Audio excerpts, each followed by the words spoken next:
I'm getting weird messages in terms of whether or not I'm live. I am not live. There we go. All right.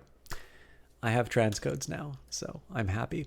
So I'm a little bit late on starting. It's, again, still within the window that I give for the start. But the funny thing is, I've got a coworker or former coworker, but someone who I quite like. They've gotten into Civilization for the first time, specifically Civilization 5, and I think it's very interesting because I have taken Civilization for granted. Civilization has almost certainly been part of my gaming life for as long as I have been playing games.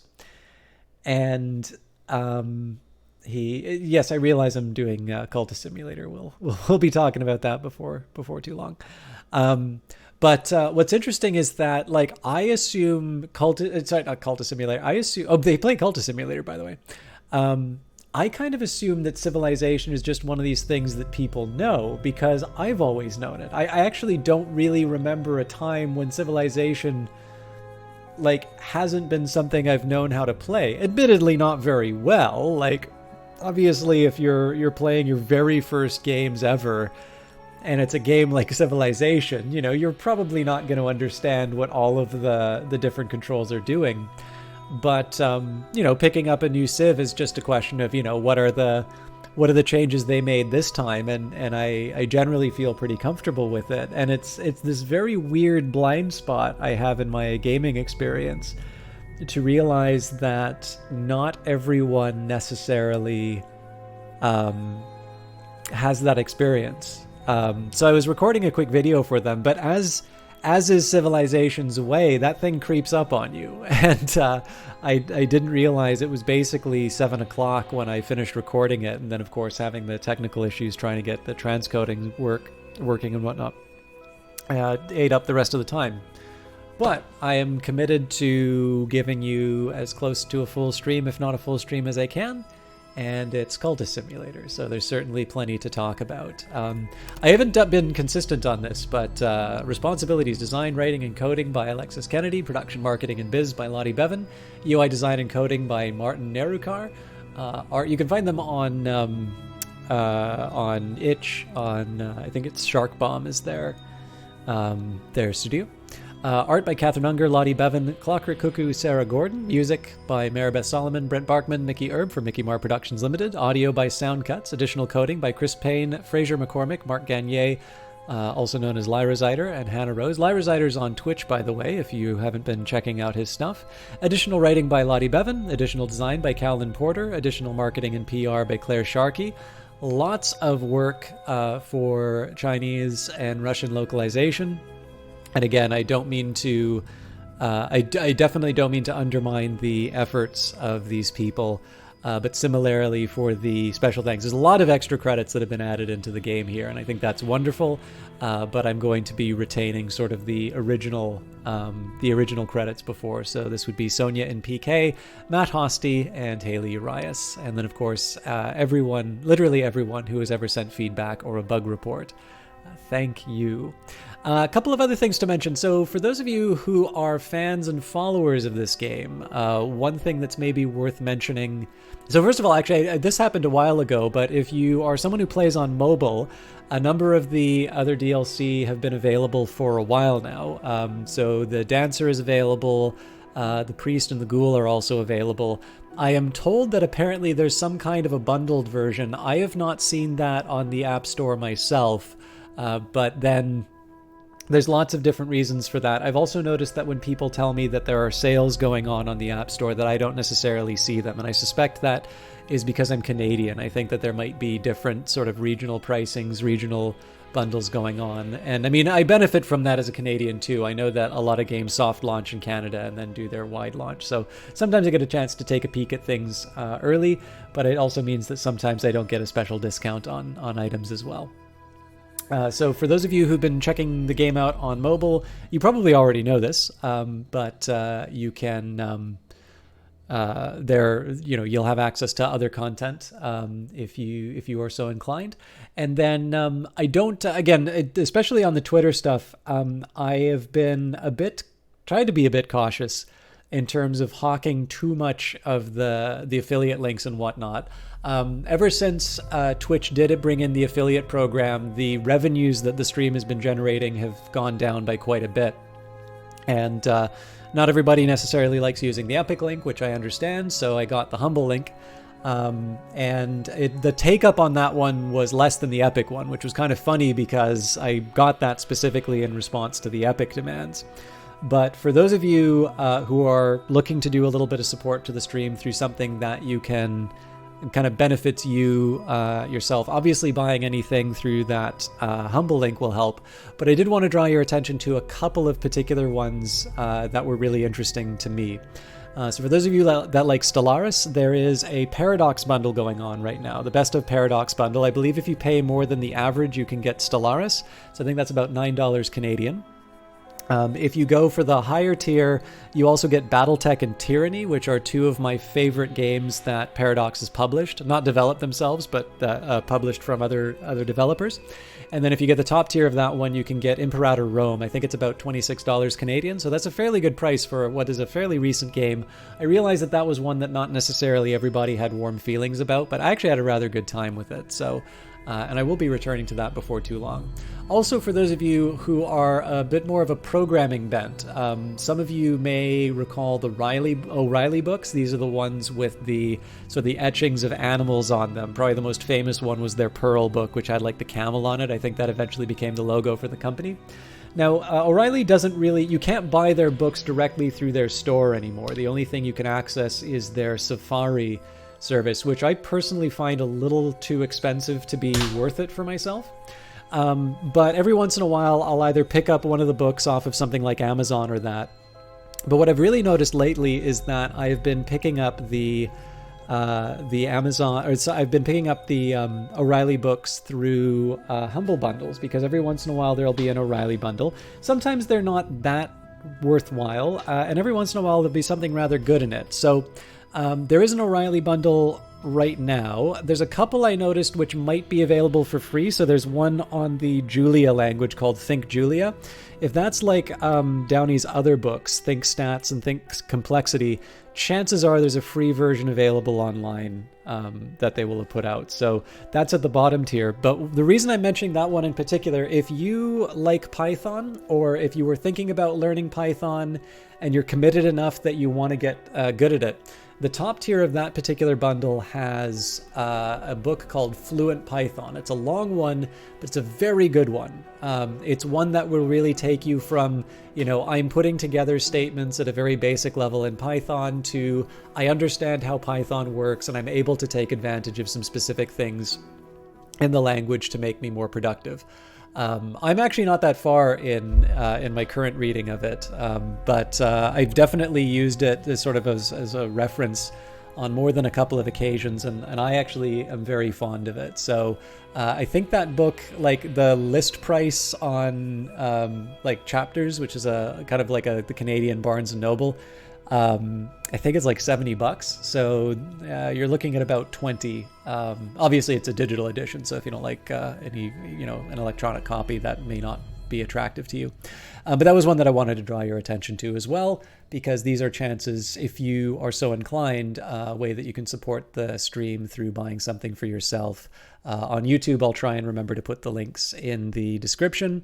And one thing I do encourage you to do, even if you ultimately decide not to direct anything my way, I do encourage you, before checkout, there's a little arrow or a little triangle to choose where the directions go. I'm not crazy about the fact that Humble is now hiding that. I do encourage you to click on it and to specifically say how much you want to go towards charity, how much you want to go towards me, how much you want to go to the developers. Because in the end, I don't think you should be going out and saying you're doing something for charity and then say, by default, we're going to give a certain amount to ourselves. I think Humble should be letting people decide whether or not what they are doing is worth enough to direct some of that money from charity. And likewise for myself, honestly, I am saying it's a Humble affiliate link. I'm not saying you're doing this to help a charity. If you want to help a charity, you should send that money to them directly and don't do any of the administrative fees. But if you want to buy something and you want to see a large amount of that purchase or all of that purchase go towards the charity, feel free to put that amount towards the 100%. I do have the affiliate link to be able to drive some revenue to the channel and keep doing this stuff.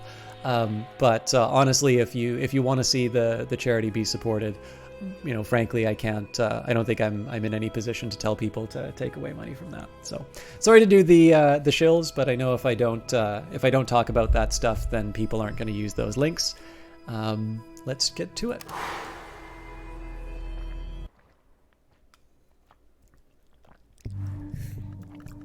Where were we? So we are continuing the story of Paul Samuelson. So it's a little bit of a risky state of affairs. So I've got my tentative evidence right now.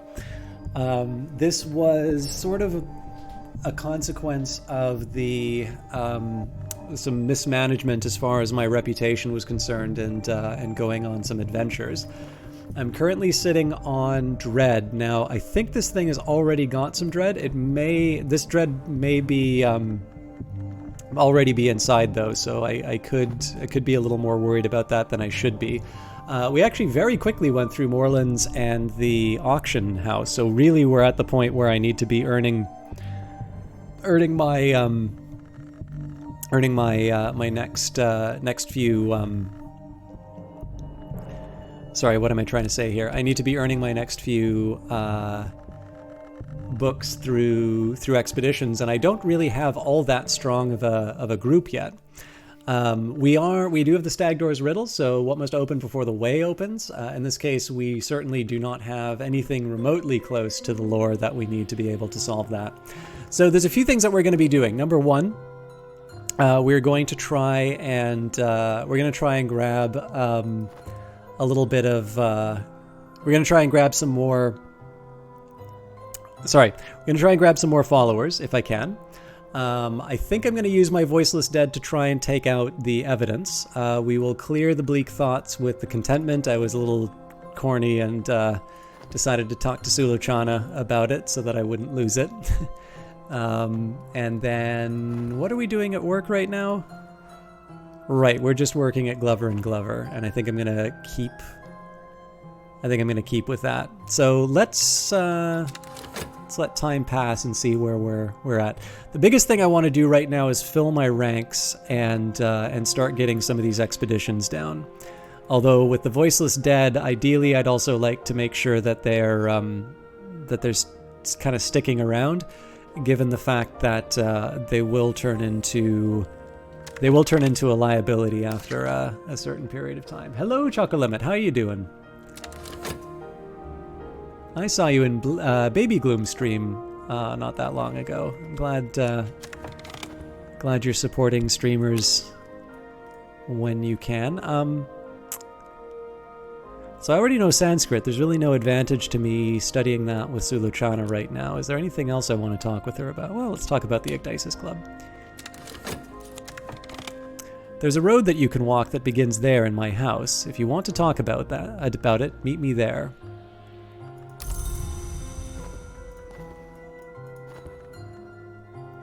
All right, let's talk about... No, let's not talk about lore. Speak to something I've summoned. Not everything from the Mansus can speak, but everything can understand mortal speech, even once it has passed the white door. So this is a little bit of a risky one, but I'm going to send them to destroy this evidence. My scheme will most likely succeed. There is always a chance that something will go awry. All right. Turns out we got contentment for that anyway. So visions pass me with Pavane Grace, a window over a wood, a garden of ice, a shivering sun, a woman of glass. I will return home with reluctance.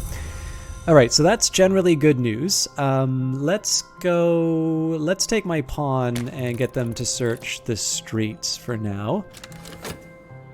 Oop, we've got our money. So ink, paper, the fizzling of electric lights. The office is dark when I leave. Outside on the pavement, I turn up my collar. So I suppose the question now is, what do I want to be doing with my time?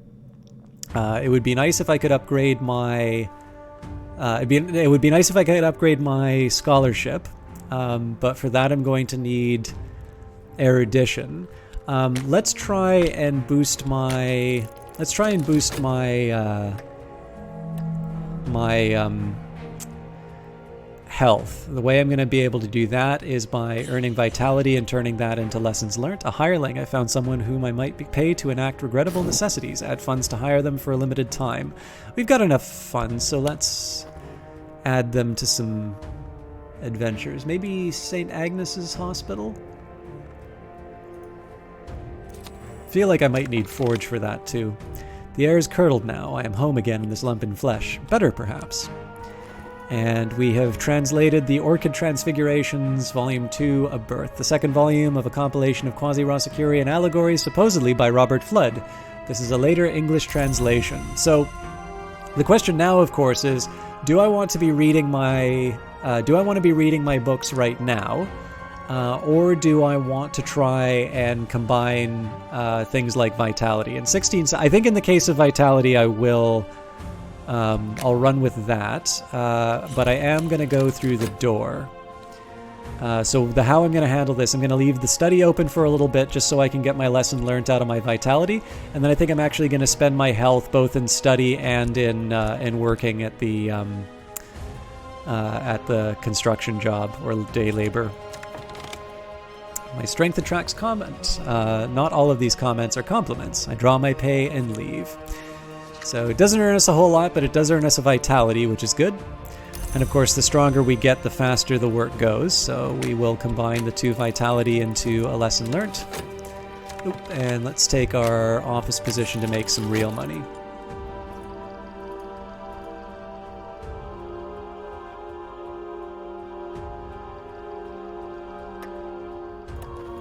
I await word. Trysts and interludes. I have time for... if I have a particular friend, now is the time to renew our connection. Is there another? Nope. Palm to palm and eye to eye, so... Aspect interested. Yeah. As fun as it would be to try and take on multiple... multiple cultists, I don't think that is the done thing right now. My minion is returned, the evidence has been destroyed, and I am a little safer. So, of course, there's a drawback here. I need to figure out what I'm doing with my voiceless dead for the next little while. But I think I'm going to have an expedition I can send them on right away, and then I may consider some kind of a summoning after that. So, while we're waiting, let's talk about Red Secrets to try and attract more followers. All right, so we've got an entry consultant. So this is a little risky, but I think... And then the hidden door, that may be a good one for knock as well. But let's try St. Agnes Hospital. See whether or not I can get by. And where did you go? Entry consultant. Here we are. Put some money towards it. Now again, we'll generate notoriety out of that, but I'll accept the risk and do what I can to try and neutralize the effects. Only echoes walk the hospital halls now, but malice lingers in the air. We must search meticulously room by room. Expeditions need at least 1 funds per obstacle. Followers will defeat obstacles. If you run out of funds or followers, the expedition ends. Now, given the fact that it says we're searching, I have a feeling that probably we're going to want a lantern instead. But this is a chance for me to kind of keep the followers I have without the what am I trying to say? The timer won't be ticking down. So I need to accept the fact that I may not have the success on the expedition, but it does mean that I don't lose something I want. Right, a liaison. The imperatives of delight. My lover's experiments in pleasure are endless in their ingenuity, but so far I can match them. So, passion, the deepest imperative. So I need dread? Really? Passion or money. Well, let's put passion into it. So, for days, the memories of this will interrupt my thoughts, like lightning on a summer night. Okay, what does money do? There now, buy yourself something nice. Oh, Jesus, and the unfair insultingly. Christ almighty. All right, I kind of want to see what happens when I have dread, but for now, we'll use passion.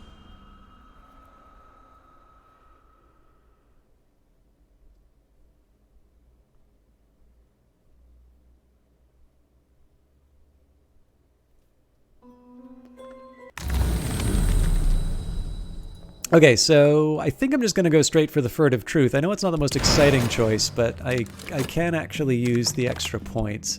And it looks like I've kind of been neglecting that on my my expeditions. But again, I made the right call in making sure that my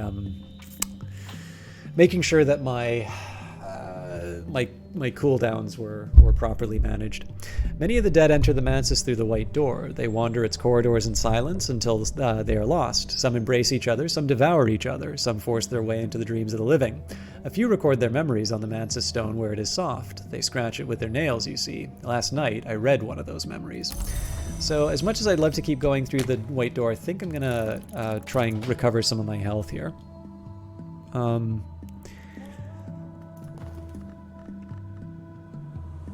We still don't know what we're up against in that environment, so that's fine. And I think after work at Glover & Glover, so level 4, so I think Chiliarch's lesson will be enough, but definitely not the Watchman's Secret. We could try, of course, to upgrade it.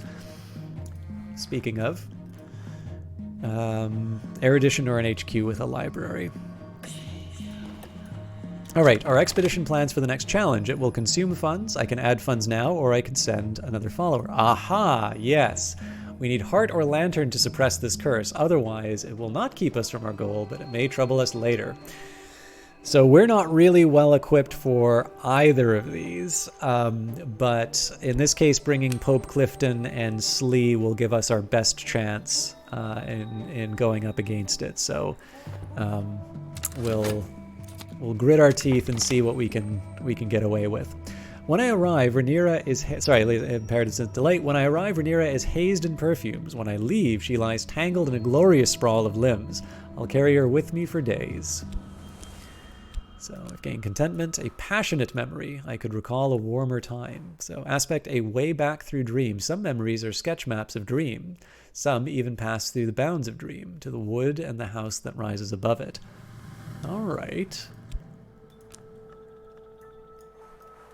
Rhaenyra continues to pursue her appetites discreetly, although her ambitions have grown. So I have not...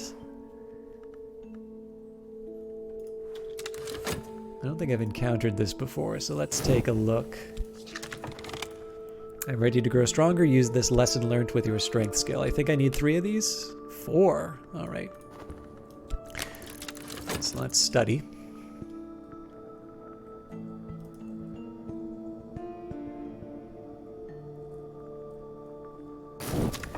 All right, so we've got the money, ink, paper, the fizzling of electric lights. The office is dark when I leave. Outside the pavement, I turn up my collar. So we're not going to go back to Glover & Glover here. I'm going to generate as much vitality as I can. I am refreshed. So the nice thing, of course, every time that you invoke the principle of the heart, you potentially get the course of the heart, which means that I'll be getting a vitality from fresh air and exercise. I'll be getting a vitality from unskilled labor. And we got a 3rd from some luck. But in this case, let's take passionate memory. Shared gasps, tangled limbs, heat in secret dark. So let's dwell on a passionate memory and see where that takes us. And looks like I have become unwell. So I could use one of these spare vitalities for healing. We call upon the Colonel who is blind. The Colonel is the hour which knows late, but does he remember it? His power may yet protect us. Let's throw... Oh, sorry, Rhaenyra, you're not supposed to be in the Lantern group. Let's add... Now this interests me, so... I would have thought that the Colonel... Well, we'll add Slee just for the sake of it, but I'm not feeling too strong about it. All right. This might distract me, so I got some restlessness for it. We did get another contentment, which will help me with the dread. And then I do get some vitality, so this is nice. I would like to paint with this if I can, but I don't think I can afford the time away, so this turned out to be a little inconvenient for me.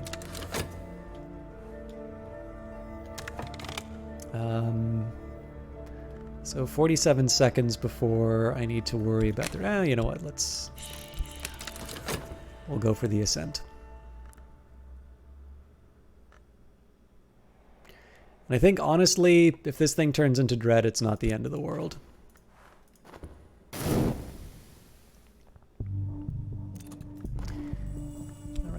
heart pumps more strongly today. So I'll be able to combine that into a lesson learned. I think I'm going to use the money to get rid of the vitality, to be honest. The curse shrivels. Our power was stronger than what the power that was here. The curse won't touch us. I've been very lucky with the course of the heart, it looks like. So whenever the principle of heart is implicated, I gain vitality. My strength attracts comment. Not all comments are compliments.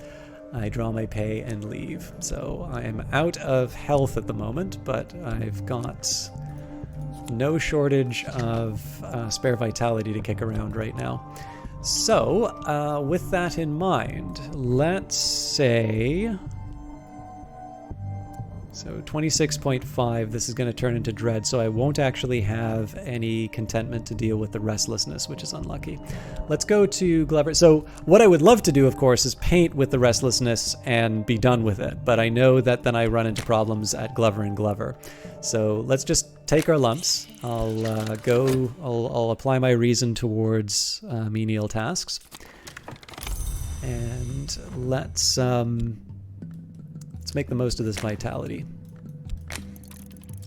I'm abrim with vitality. If I devote some time to exercise, I will benefit. Now I can approach the white door through the bounds. Now I can press my fingers to it, feel its chill, watch it swing open. As it opens, my mouth closes, tightens, heals over like a lost deformity. Around and about me is the cobalt light of the mantis.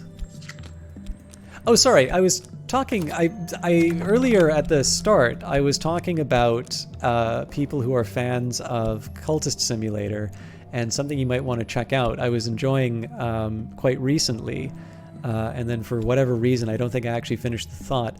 There's a podcast hosted by Weather Factory called Skeleton Songs, and it's been going for a while, and I've been enjoying it for the past little while. But I have had the challenge in having lots of podcasts to listen to, and so as a result, I don't necessarily keep up to date on everything that I have in my library all at once. But I did manage to catch up on Skeleton Songs and had a jolly good time. So if you've not checked it out, they're actually quite short. Unlike me, Weather Factory understands how to do something in an appropriate amount of time that doesn't completely... spoil your afternoon. So it's a good time. I definitely feel by the end of it, I definitely walk away wanting more, and I think that's exactly what you should feel at the end of a podcast like that. So if you haven't had a chance to check out Skeleton Songs, I highly recommend it, especially if you're a fan of this game. They actually talked particularly about a couple of moments in the Mansis. In the episode where they're talking about Pliny, which was very amusing. It's clear. Like, if you play the game, you'll know the exact moment that they're talking about. I don't think there's any way you can run into that and not think of it, but definitely the conversation was very, very funny. All right, so I'm in a little bit of luck because we can bring Leo into the fold. So let's talk about the Order of the Bloody Cup. Hello, Leo. Leo is an earnest sort with an interest in the occult. He hangs on your hints about the invisible arts. So this is a nice way that we can get rid of restlessness. Now I don't need to worry about the dread. Treasures lie before us. Our power is stronger than the power that was here. The curse won't touch us. We already got that. My own heart pumps more strongly today. I'm going to wait for a dream, but then I can buy my way out of that problem. In 33 seconds, I'll be able to combine these into another lesson learned. And what have we got? So I've got a restlessness if I'm feeling dangerous, or I can go to the Orchard of Lights or the Lodge of the Sage Knight. It's been a while since we've gone to the Orchard of Lights, so let's take a look. An intensity of radiance. Not exactly what I wanted, but we might be able to do something cool with this. So, light dews the skin and suffuses the air. Sixth order influence, significant resonances, or correspondences. This can be used in some rites to summon minions. Oh, actually, now that I think of it, the things that I can summon with Lantern, I think are a little too much for me, but we'll see if we can make something work. The invisible arts, Christopher Lopoli is said to have remarked, are as profitable as macrame, as ethical as tobacco smuggling, and in general as beneficial as roulette. Still, there is always the Orchard of Lights, and indeed the orchard, with its glowing fruit and peaceful mists, is a place to be yearned for. Last night I walked there in the peaceful hours of the deep night. Even after waking, I still carry with me a little of the glory of the old sun. So, 6 lantern, but when this thing ticks down, it's going to turn into fascination, which I always find a little difficult to deal with. So let's spend some money to recover. We've got a good job and a surplus of cash. Now, one thing I might do with the old unhappy far off thing... Oh, actually, so trembling in the air. Now, fortunately, that's 47 seconds, so I don't need to worry about that. I need to get my business in order again. So what I think I might wind up doing is waiting for the intensity of radiance to sort of decay on its own. And then old unhappy far off things will produce a dread, and then I can use the dread and the fascination together. Although, given the fact that in 45 seconds that dread's going to get gobbled up, I don't think that's a viable option anymore. So maybe what I want to do is try and find a follower to recruit instead. We'll see. We've got a few options available. Of course, at some point I'd also like to write these commissions, but, you know, obviously there are some time-sensitive things that I need to work on too, so they will never forget the savor I have given them. Leo is an earnest sort, but he's prepared to do what he must. So we have another heart follower, which is good. I don't know how Dorothy wound up on the wrong side of the tracks. Oh, actually, put everybody in the wrong spots. And I think what I'm going to have to do here...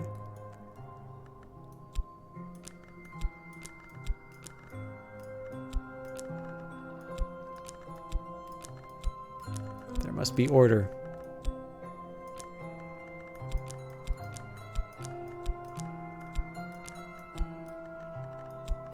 So this, yeah, so this gives me enough room for my cult activities. I believe there's still going to be another, if I'm not mistaken, I believe there's another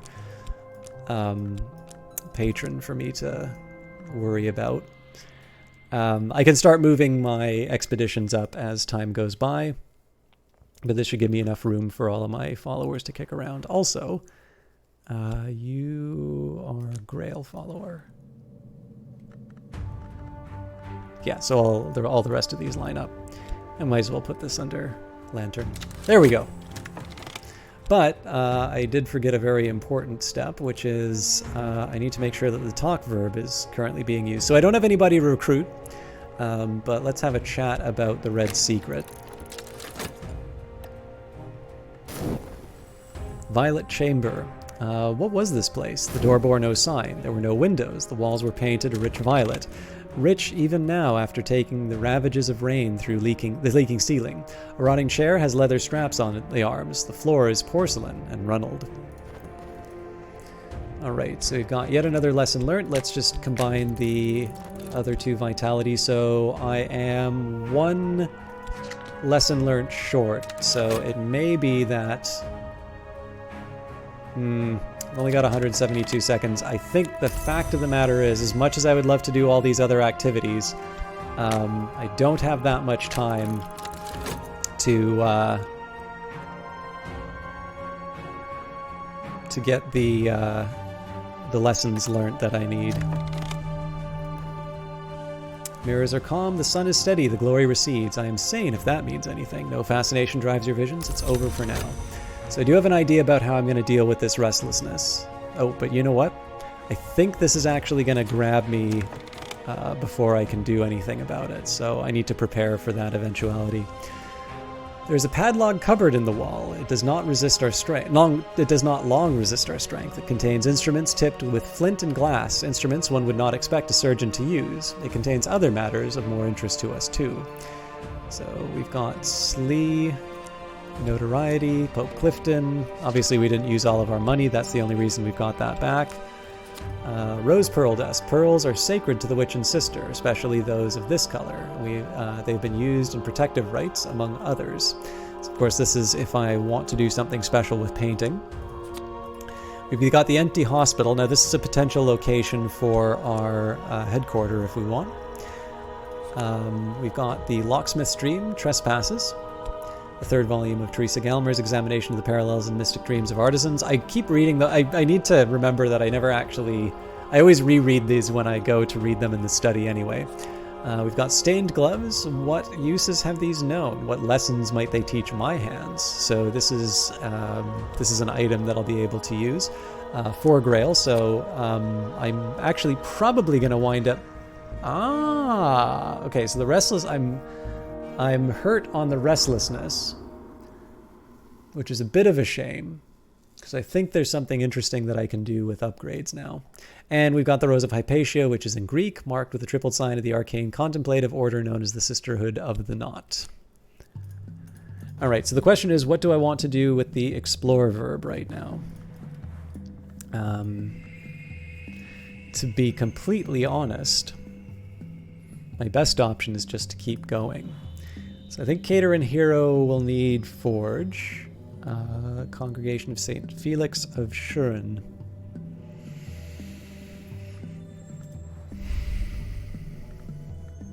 Let's go to the Forgotten Mithraeum, because I have a feeling that the entry consultant will be helpful in this context. I'm convinced the Mithraeum still holds secrets that its discoverers never found. It's unlikely to be dangerous, but the search will require funds.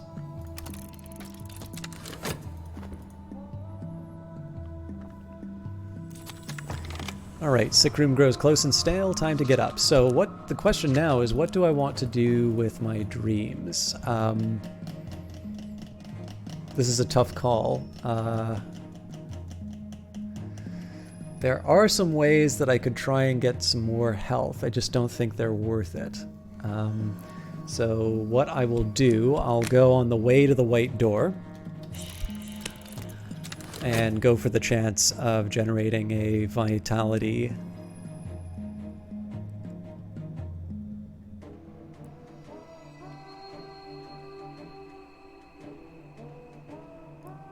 So just a little under 2 minutes to be able to generate my last vitality. Yeah, so we knew that was coming. All right, my strength attracts comment. Not all comments are compliments. I draw my pay and leave. Can't remember how long I have, but I'm pretty sure G&G is going to want me back, so I'll accept my fate there. So here's my vitality. Anything I can do to get one more vitality is great, but I think I'm probably just going to have to study for it and accept the less than ideal circumstances. Our expedition plans for the next challenge. It'll consume funds. I can add funds now, or I could send another follower. So hidden doors can be found with Lantern or Knock. We're feeling pretty good about Knock. We'll add Neville just for the sake of improvement, but clearly adding Slee and Clifton is not really going to push things over the edge for us. Our entry consultant is really the one who's gonna help us out there. Okay, fascination's going to be a problem before too long. So I have an idea about how I'm going to deal with that. It's level 2 though, so in 24 seconds. So I'm actually going to wind up with a fascination I can't handle either. So I'm actually in a bit of danger. I'm ready to grow stronger. Use this lesson learnt with your strength skill. I have 50 seconds after that. It'll be fine.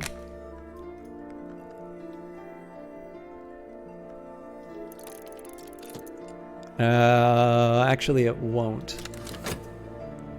I'm gonna lose one of my lessons learned. Okay, we're actually gonna have a tough time of things, but we will persevere. So, Season of Suspicion's coming up, so we also have evidence that will be coming after us. We call upon the Breach Crow who opens the earth. So an icy atmosphere would normally be welcome because of the dread that it generates. Of course, now the dread that it generates is going to become a problem for us. The Orchard of Lights might get me contentment. Of course, it might get me fascination. Same could be said for the Lodge of the Sage Knight, though. In this case, I'm going to do the Orchard of Lights because of the possibility of contentment. Both are risks, but this is one that will help me undo, potentially, one of the threats that I face. Alright, Forgotten Chronicles, not a bad one either. So, the story of a city without a gate, of a queen who was not born, of a war which was not fought. Alright, last night I walked in the Orchard of Lights. I plucked the fruit, which is always ripe, and consumed it in 2 bites. The taste is not to be forgotten. As I licked the glowing juices from my fingers, I saw a message carved in the bark of the tree. When I woke, I recorded that message, all I could remember, in my diary. Alright.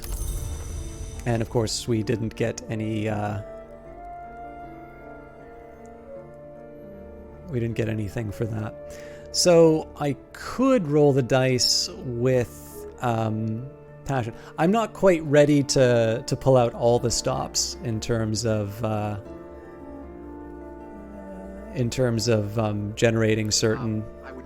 HQ3473, thank you very much for the follow. I'm not quite ready to pull out all the stops in terms of trying to like stop the dread or fascination. We only have one of each right now. It would be nice to generate some contentment. I think I'm going to try that through the Ecdysis Club right now. If I could, I would try and generate cheap vitality, but I really don't have a good way of doing that. So I'm going to generate 1 vitality through a job.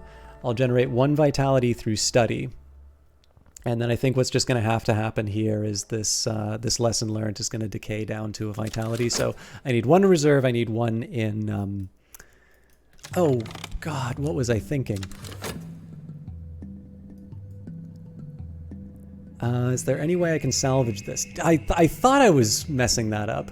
No, this thing's going to die. So yeah, I actually had what I needed to be able to get this done. Unfortunately, I wasn't thinking. Come with me. All right, so more Mystique. Got a red secret back. And we have a hanger on. So that's not something to get too excited about. So I know the weary detective is going to be coming after me in 20 seconds. I could try and do something to talk with them and otherwise keep them occupied, but I don't think that's quite the smartest thing I could be doing right now. I am going to leave the hanger on in the wings for the next little while for reasons that will hopefully become apparent in a few moments. So I've got my fleeting reminiscence. I don't think there's anything I can do with that right now. It's really just about generating contentment. So let's do the red secret. For Dream, I can either try and boot... Well, there's really no point in boosting my health, so... let's keep going through the white door. Where is it? We could use more knock or lantern. Alright, so it looks like knock didn't do the trick for us. That just means that we lose funds. I shouldn't be too worried about that.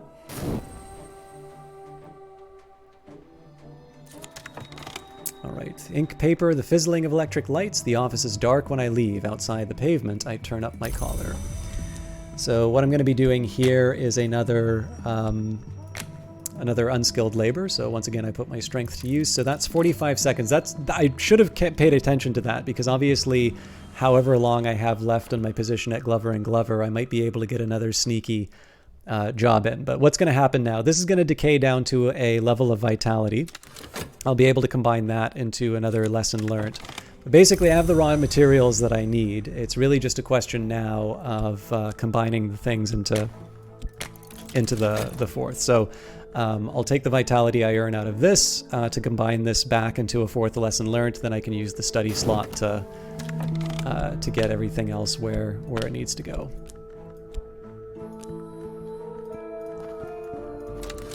Of course, our trip to the Ecdysis Club is going to be delayed, and the Season of Ambitions is coming up, which potentially generates me another dread. So I want to be very careful about what I'm doing to... I'm going to be very careful to make sure that I'm managing my emotional state. So HQ3473 says, "Hi, how experienced are you with the game? Do you really need 4 health? It seems like overkill."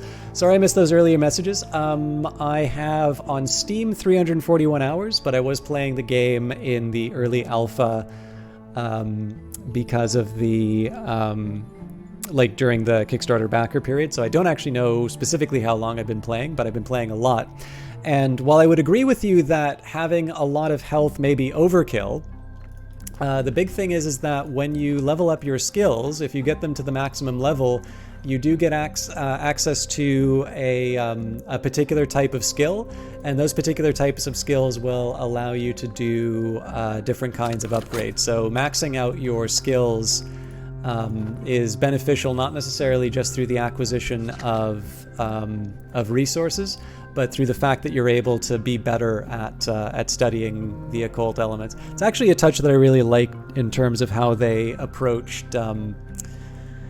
It's kind of, I like how they approached it, because especially when you think about like the priest, which involves a lot of very physical activity in terms of sort of realizing the greater mysteries and whatnot, or just generally the ideas about how the special world sort of leaks through in Monday experiences. So, of course, your health participates in aspect heart, your passion moth, your reason lantern, and such. Basically, the idea that these traits that you have, your scholarship, your passion, the fact that you can actually bring these into your studies to advance it, I like it because it means, like, when I think about Lantern, I think it makes complete sense that you sit down and you read a book to understand Lantern better. The red, the Grail, the Red Grail doesn't quite strike me as one of those traditions. This is probably something a little bit more ecstatic. And so it sort of makes sense that you would have these other elements of yourself, and that basically through pursuing a particular path in terms of your physical development, you would gain insights that you couldn't otherwise. And specifically the fact that you have to choose a particular path for those to go down, I just think is inherently more interesting than what they had before. Not that the old system was necessarily bad, I just think that the way that studying works kind of reinforces some of the ideas that are already present in the game, and I always like it when games do that. Alright, so it looks like we got another Course of the Heart. I'm not sure if I need more Furtive Truths, so I could risk it for another Contentment, and also risk the possibility of Fascination. Now the big thing on that one, I think, is that if I make that decision and I do wind up with a Fascination, that's a possible game loser for me, because I don't really think I have any immediate access to... Yeah, so Fascination is the... Yeah, okay, so here's the way I'm thinking about this. Fascination is going to...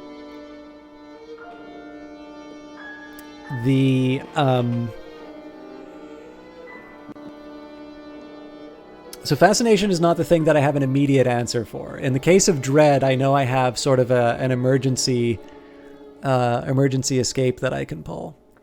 But in terms of Fascination, that's actually one of those things that I don't have a firm grasp on. So it's a little bit of a conservative choice, but I think I'm actually going to go for the Furtive Truth. Gotcha. Which lores are actually planning to combine? I never felt the need to do that much other than secret histories at the highest level. Well, I mean, it depends on what I'm trying to accomplish. Right now I can't summon most things. So if I have a surplus of lore at a given moment and I'm trying to accomplish a particular end, I'd be willing to combine just about anything. I don't really see why I would decide that early on. Existential Reality says you can absolutely play this game by only combining... Oh, I mean, okay, but I don't know why you guys are really determined on telling me why or how I should play it your way. Like, presumably, if you guys want to play the game your way, you can play the game. Many of the dead enter the mansis through the white door. They wander its corridors in silence until they are lost. Some embrace each other, some devour each other, some force their way into the dreams of the living. A few record their memories on mansis stone where it's soft. They scratch it with their nails, you see. Last night, I read only those memories.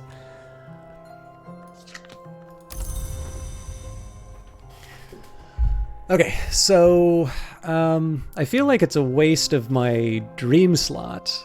But I guess I'll at least recover the health here. Especially given the fact that I'm a little gun-shy of the white door right now, seeing that I don't want to get the extra Fascination. I think it is possible to get some contentment from the wood, but to be honest, it's not necessarily the best choice. Like, it's not the most exciting choice for me right now. One other problem I have is the expiring voiceless dead. We're skilled in uncovering hidden ways. We'll probably find this hidden door.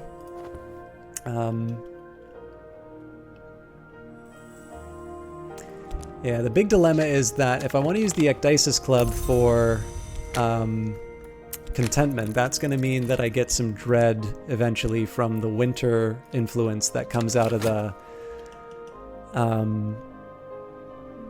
Comes out of the Voiceless Dead. I suppose I can try and resummon it if I get the work slot going. This is the drawback of this pattern. So I've got a plan for my restlessness. What's going to happen in about 9 seconds. So in 30 seconds, I'm going to get a new follower, and then I'll be able to put this restlessness into the recruitment effort. In fact, what I may try is I might try to upgrade Saliba or Rhaenyra through the stained gloves. Of course, because I'm having an affair with Rhaenyra, it only makes sense to treat her as the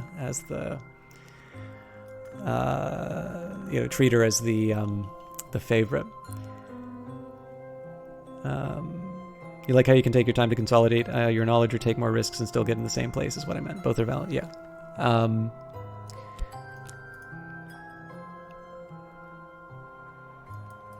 Right. Sorry. I was just a little confused for a second. Like, I seem to be short one lesson learned, but that's because I'm creating that in the 42 seconds.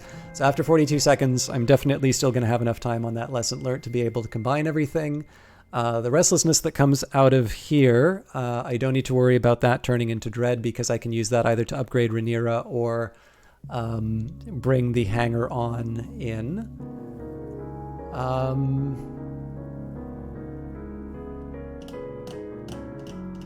There's no benefit to me resting with the health at the moment, so let's go back to the wood. Now I pass through the scar-barked trees. The moon passes behind branches, though her fingers remain in my hair. I am stumbling over roots now. It is tempting to drop to all fours to avoid the low branches. Pale wings move deep in the night. The Grail has touched me with her wonderful fingers. It is almost time to perform the work and begin the changes. I must have enough Grail aspect, exploration. I might find more.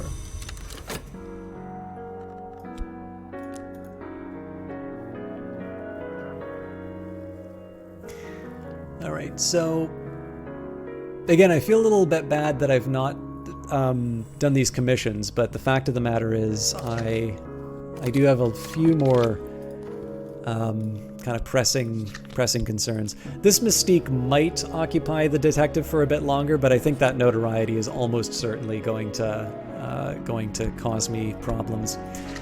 We do have Valsine, so that's going to be nice because I'll finally have a Forge follower, although obviously not a very high level one because we're not able to push people all that high through the organization. But of course, one of the nice things is because I'm only sitting on Red Secret right now, it's there's no difference between using the Red Secret lore or using Restlessness to upgrade my followers.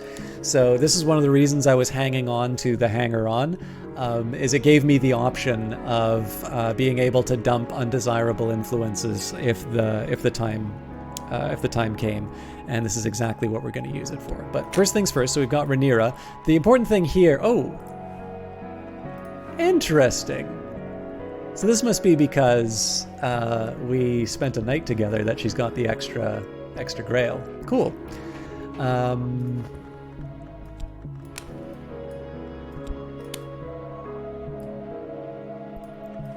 Oh, but if it's trapped... nope, I screwed up. So it might be the fact that we've got that one extra point. I don't think this is gonna... Oh, wow, it does. Okay.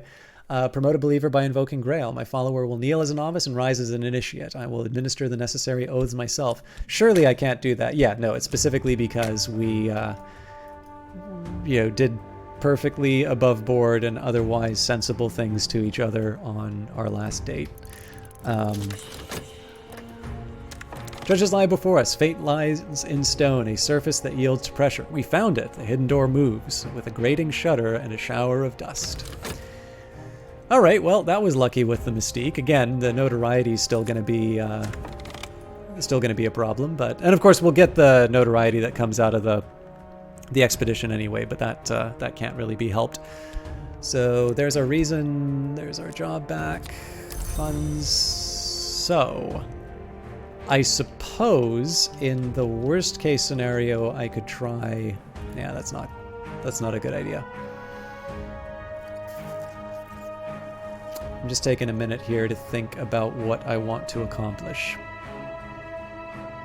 So I could try painting. Painting would go with notoriety. It would generate some more mystique. Actually, it's the mystique that would help me. So this isn't actually what I was going to do before, but there's really no drawback to me doing this, and it might also give me some contentment. I do kind of wish I had a little bit more to work with as far as reputation is concerned, but and then oh, it's 21 seconds. Damn it. I should have paid a little closer attention. Okay. Well, you know what? Let's do a portrait of Saliba. So under normal circumstances, I probably would have done one of these commissions, but in this case, I'm trying to accomplish a few other tasks as well, and I definitely don't want to do something that's going to generate too much more notoriety. If I can get some more mystique, there's the possibility that at least one of the notoriety dies of natural causes, let's say. But at the very least, I also have the potential of more contentment. Although, again, I feel like a little bit of a bonehead for not being a bit better on that restlessness timer. So, under study, we were going to combine lessons learned. Now, I can't remember which makes me graceful. So I feel like moth would make me a dancer.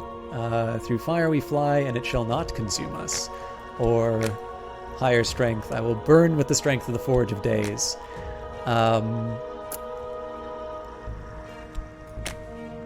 We'll go for the deeper grace. Through the fire we fly, and it shall not consume us.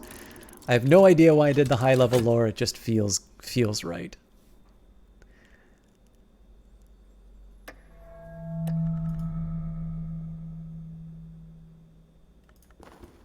Obviously, I would have done a portrait of Rhaenyra if I was not otherwise occupied. Colors of the night. I could spend money on paints, on better paints, or perhaps I could find more exotic pigments. All right, so I've got a peculiar rumor. Now, I'd love to use this under normal circumstances, but the fact of the matter is I'm very likely going to have some evidence, and I don't have any really reliable ways of destroying tentative evidence, let alone notoriety. So this seems like a particularly high-risk choice right now. So again, there's not a whole lot that I can get from the well or the Temple of the Wheel. It was mostly just kind of a fishing expedition. But let's see what we get. So the well, vitality. Exercise or something rare has invigorated me. Use with another vitality to improve your abilities. Well, we've already got what we needed, but speaking of, the well in the wood is sacred to Grail, the wood that hungers, and the velvet, the hour that guards secrets. Tonight as I approached, it heaved with the velvet's moths, struggling waves of deep and vibrant green, pulsing again and again from its throat. It surged around my calves, rose to my thighs, and this morning I still feel the velvet's breath strong within me. Alright. So again, I'm trying to think about what I want to do with this dream slot right now, because I'm in a little bit of a tricky spot.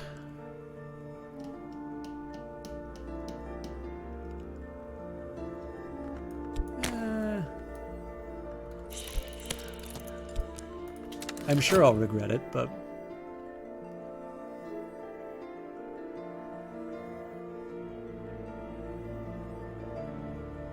I think one of the biggest problems I have is that I've let myself become a bit too defensive, and so that's created a certain stasis for the playthrough. We are, of course, still moving through. We are still moving through sort of our expeditions, but if you think about it, right, we haven't pursued reading any books. The reason we haven't pursued reading the books is because we're upgrading our health. Mind you, that was more because that was a path that we'd already started on last stream, so that's not. That's maybe not the whole end of the... Like, that's not really something that I can say happened because of these. But my reluctance to study, for instance, well, that's been because of upgrading health. I've been going on a lot of expeditions because we've got 45 seconds on the Voiceless Dead, and we've kind of had this looming threat of the dread coming up. And in particular, now that we've got the fascination combined with it, a lot of my decision has kind of been very reactive to this current situation, which never really makes me feel good. about it. Oop, okay, so it got glimmering from that, I believe.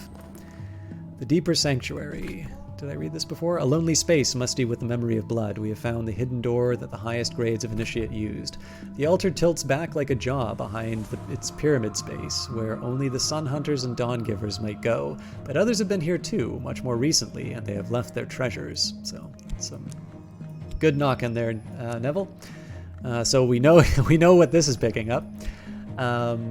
We've got our Voiceless Dead back, we've got our Entry Consultant back, we've got Refulgen, a white so pure that remains visible even in utter darkness. We've got the Empty Mithraeum, so if we ever need a new location. The Elgabaline Manacle, it does not relinquish its grip, so that's a pretty powerful winter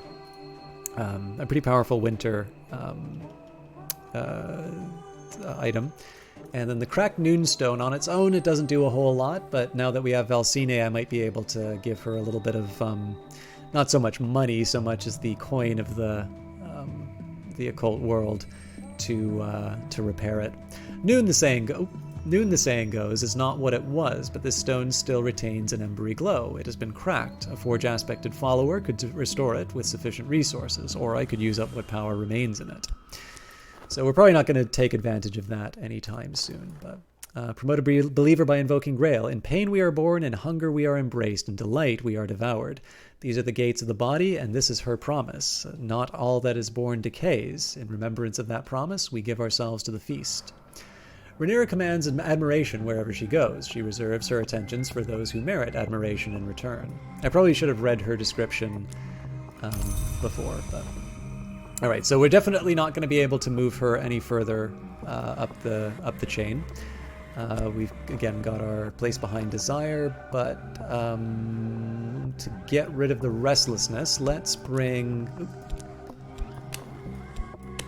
Valsine into the equation. Valsine has operated her establishment for almost 20 years. She has never employed an assistant. Her hands are terribly strong. Oh, and then I could be exploring. So, what do I want to do for exploration? I'm definitely going to need to go with Glover and Glover. I'm going to feel bad for doing...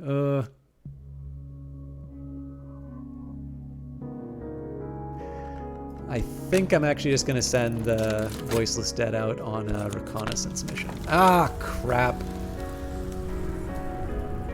Well, I mean, that's kind of a mixed bag.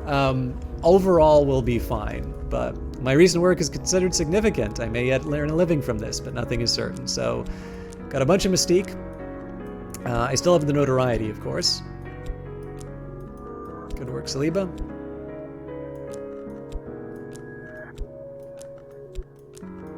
Oh wow, we just got our money back for living. Okay, fair enough. So the drawback here, of course, is that I got the fascination. I'm assuming because of all of the passion that I put into that painting. Let's just go back to G&G before I lose my job. So, of course, this has pushed us up. I'm seeing things. The world is dangerously bright. You can defeat visions with dread or a fleeting memory. Otherwise, you will lose yourself completely at Fascination 3. So we're up to Fascination 2. The good news is that we've got Contentment. Despair is the wolf that devours thought. Once this finishes in 15 seconds, I think there might be another turnover, so that might be another minute. But after that, we'll generate a fleeting reminiscence, which will bring us down to 1. So in this case, we should be able to manage. We should be able to manage the fascination. But of course, had we not generated the contentment, that could have been rather bad. So exercise the body, a deeper grace. No storm can break the tree that bends. Machine perfection, sinew-bound ivory, tight and satin skin. From here, I can only deteriorate. Health and skill can increase no further. All right. So I think the time has come for me to start doing some more reading. I think I'm going to start with the Orchid Transfigurations Volume 2. We did, of course, recently translate it, but also because I'd like to get some higher levels of Grail lore. So, Flood, or Pseudo-Flood, suggests alignments between the alchemical tradition of Rubidoux and the other older Grail traditions, through the Pine Knight's quest for the Cinnabar Cup. Overlook Place. Do it again. Really, I'm just waiting for G&G to finish to see if I can resummon a voiceless dead.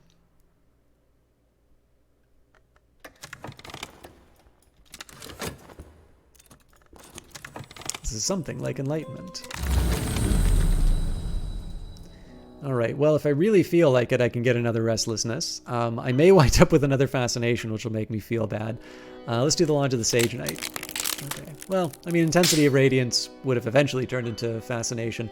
None of this was too exciting, but my emotions run higher than usual. There will always be things that I'll never understand, and those things will always be precious. But just now I'm closer to them. I recall my dream. This was the Lodge of Silk, flapping in the winds of the bounds at the Mansus edge, and here was its mistress, who welcomed me as she welcomes all travelers. Company is nice, she confided, but I still miss my Christopher. 10 years. 10 years and not enough. But we could not have been long together, not without touching each other. And you know what occurs when a man long lies with a long woman. Or perhaps you don't. I hope you don't. I won't tell you just in case. I'll give you a tiny gift. Of course, if we wanted to upgrade our passion, we're in good shape for that, but we kind of passed that a while ago. So at this point, I'll just kind of let it all collect, and I'll figure out what to do with it later.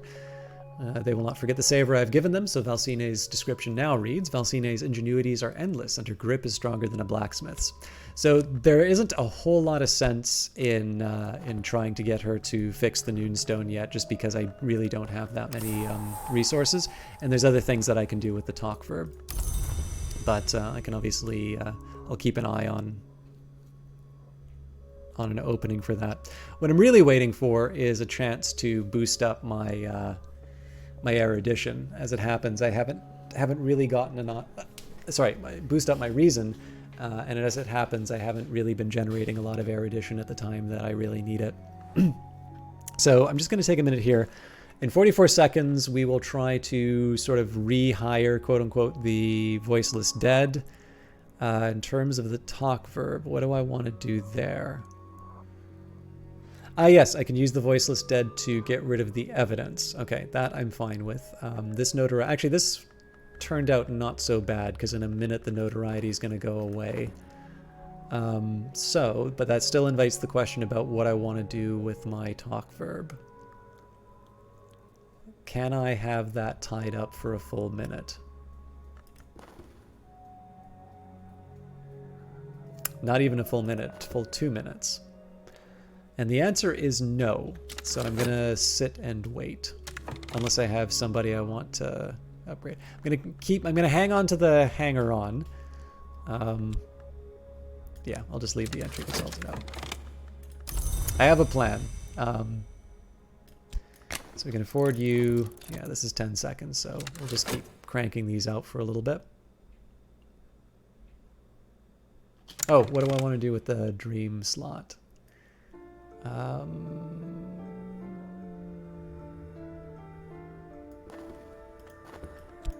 will do the white door, but I don't think I'm going to go too deep.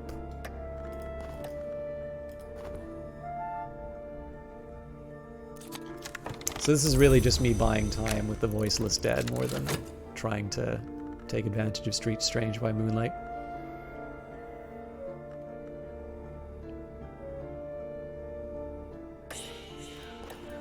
A hireling.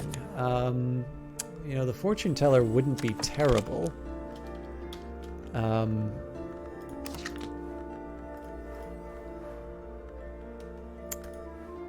It's not quite enough to compel me yet. Unfortunately, it does mean that I have to wait a little longer, so here we'll discuss occult business just to keep the cooldown going.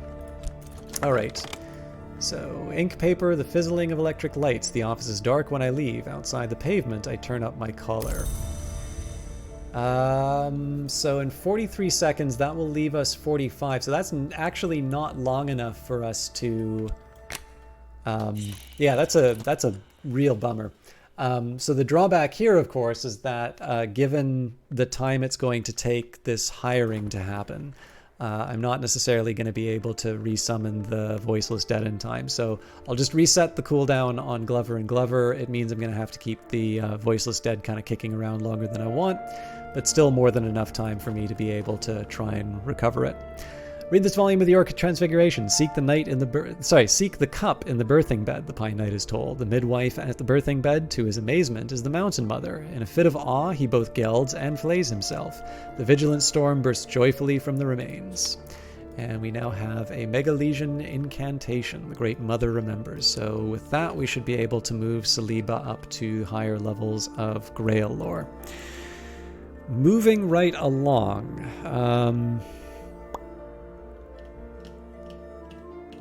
I would not mind some more knock.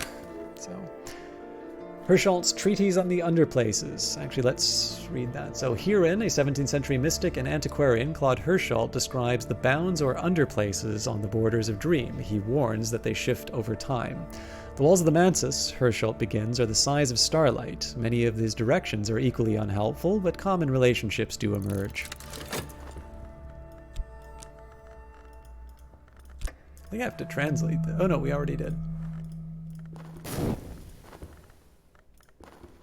Okay, sickness is coming up. I should be able to handle that without too much trouble, though. In fact, some of this vitality might see me through.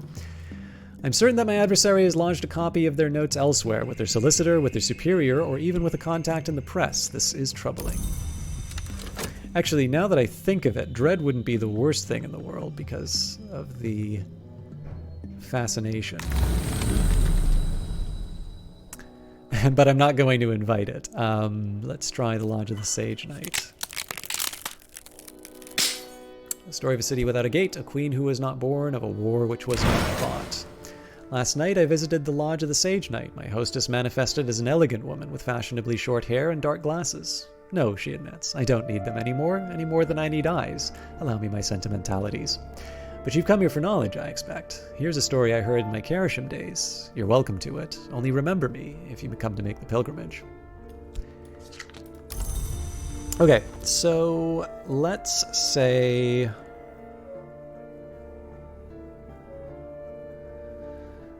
Definitely could use more Forgotten Chronicles, so there's an argument to keep going down the White Door. There's also an argument for...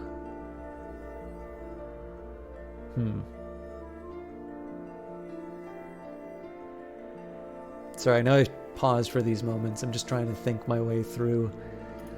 Because this is just kind of looming over me, each decision I make.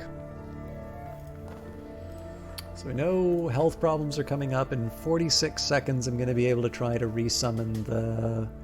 Well, no, but that's just it. I can't resummon it because I'm going to send it to go and get rid of the evidence.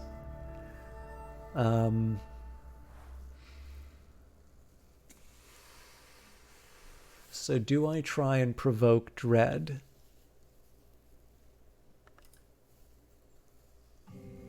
I guess that's the big question.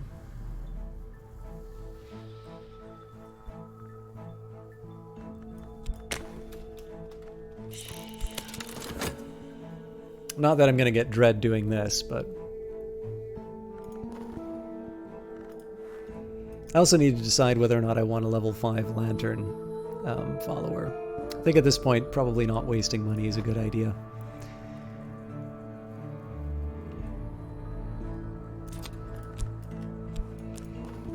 Better not. I must be careful of the company I keep. So, 36 seconds, or probably 30 seconds when all is said and done. Alright, nothing then. So, we've got our entry consultant. So, let's take... the Voiceless Dead, let's get them to destroy the evidence. Let's make the most of the entry consultant. I don't think this is necessarily the best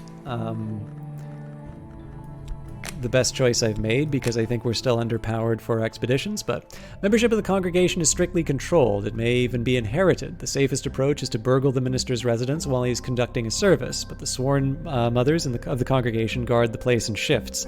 They're not easily distracted. Expeditions will need at least one funds per obstacle. Okay. Well, never mind Pope Clifton. This sounds like a job for Rhaenyra. Whoa! Let's try that again.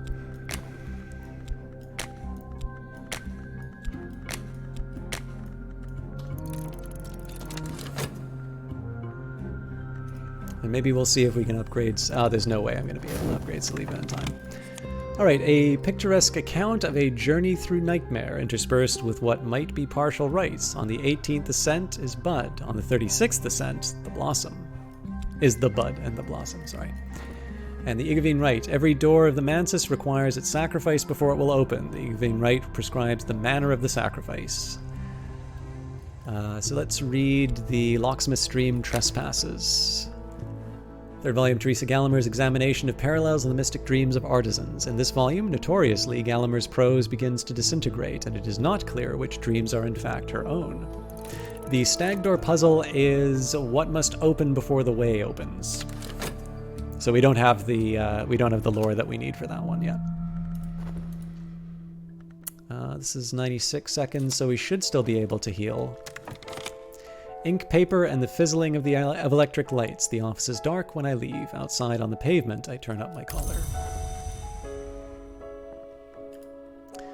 Okay, so I suppose the question is, what do I want to do with my spare work slot right now? Let's get one of these commissions done. And I think it's reason I need for that one, yeah. This may be useful for a commission.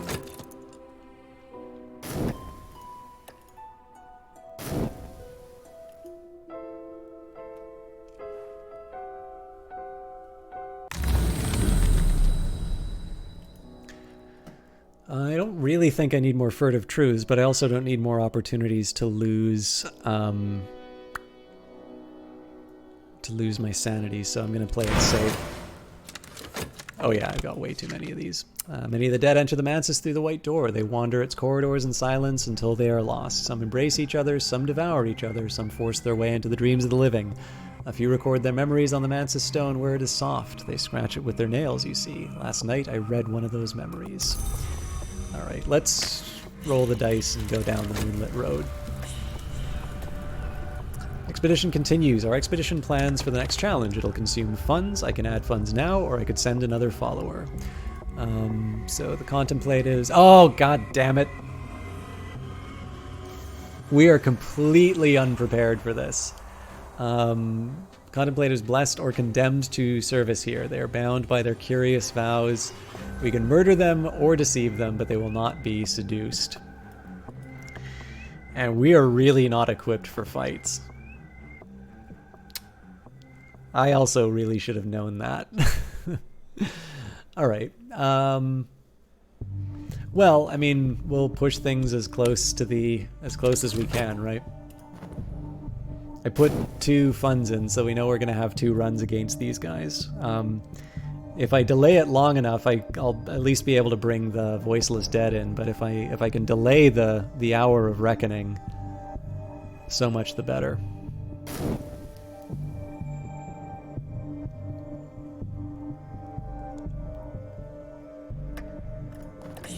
Wait word. They're only monks, but there are many, many monks. We might prevail if we're lucky. The woman in the sandstone-colored robe has told me the stairways of the Mansis go ever up, death is down. The mother of ants guards both directions, with each of her heads, and so the passage must always be through a wound. I think that the White Door might be a wound. That's one reason the dead sometimes pass it. I think I have the other half of the secret now, and I hope that my reader can put both halves together.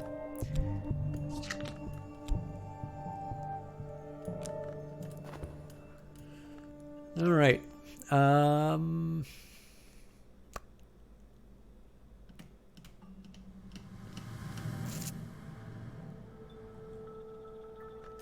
Let's keep reading the Locksmith Stream. The 4th volume of Teresa Gallagher's expansive work is no longer a discussion of the dreams of artisans, but a valuable survey of other works. The tone is calmer than that of Trespasses, but occasionally fearful, even paranoid. This volume was published in 1926, but almost immediately recalled and pulped by the publisher. At the request of the author, or possibly the authorities, depending on which story you believe. A few copies survive. Janus is the gatekeeper, the twin god, the god that wounds, the presager of changes, the sun, the moon, so we identify him with the watchmen, the twins, with the mother, with the forge, with the Menascate and the Madrigard. He cannot be all these, can he? The Flamins knew the church, knew the dry land, knew Elgabalus.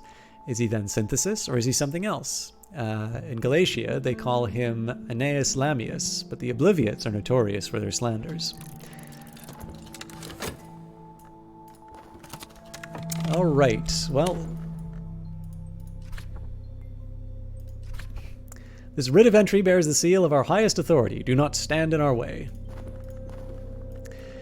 So, sickness has been taken care of.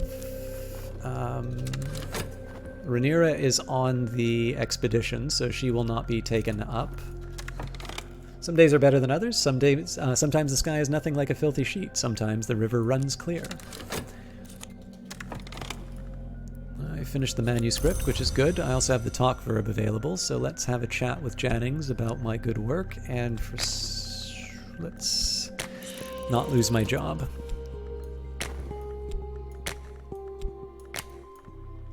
I have what was requested.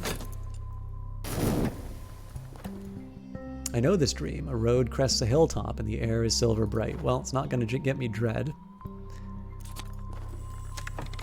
Also, didn't I have sickness?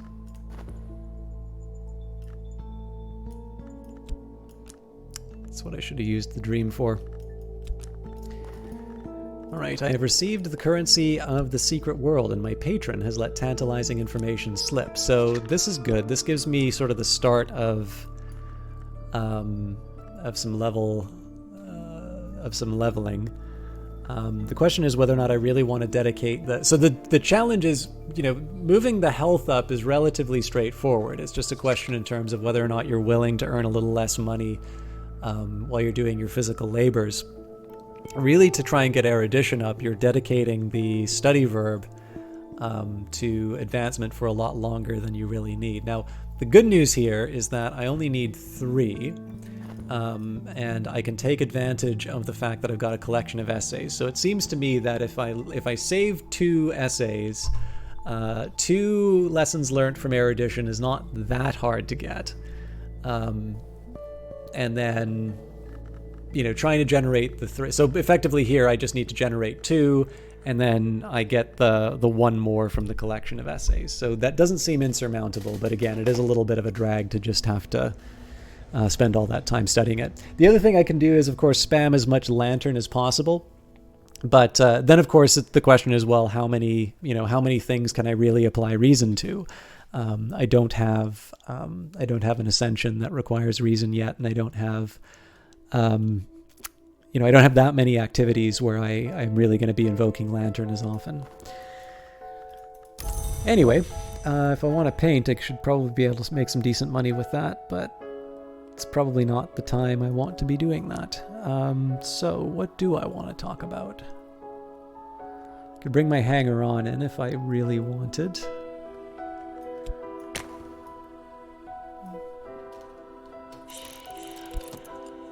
Oh, damn it. Sorry. I meant to upgrade Saliba, which is the Order of the Bloody Cup, not the Monk's Delusion. Faith is a double-edged weapon. These monks have a great talent in the matter of believing, and so have believed our lies. I got very lucky on that. Tonight I will dream of vitality, because, of course, although in this case it's kind of helpful.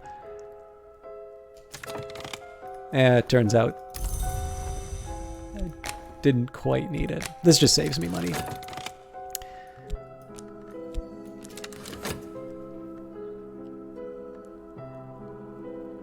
So yeah, that Voiceless Dead actually wound up being... It was one I was a little uncertain about, but it's probably been the most useful single addition to the group. I suspect before... Oh, come on.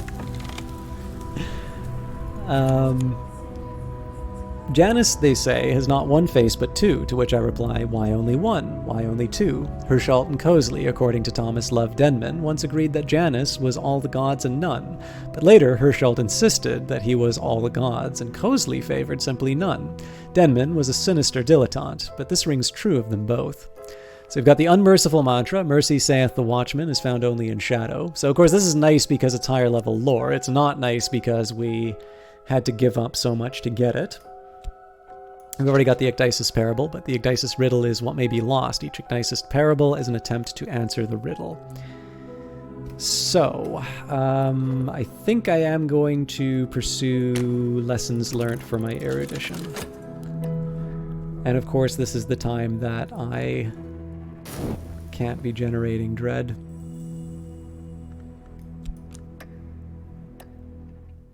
Well, that's fine, because that just means in 47 seconds I'm going to have a fleeting reminiscence, which will take that back down to 1.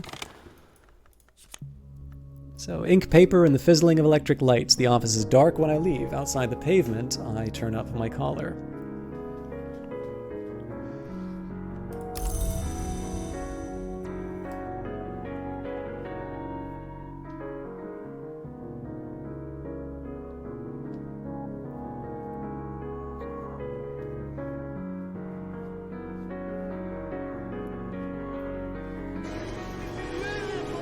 Thank you for the subscription. All right.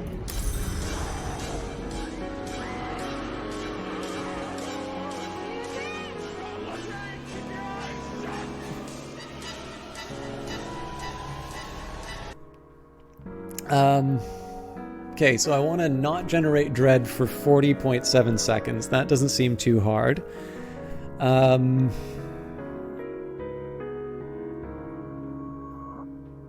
I think I have another 30 seconds that I need to wait before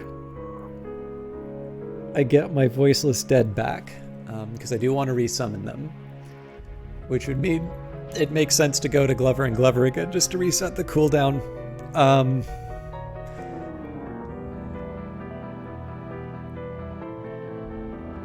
Alright, I'm not crazy about this choice, but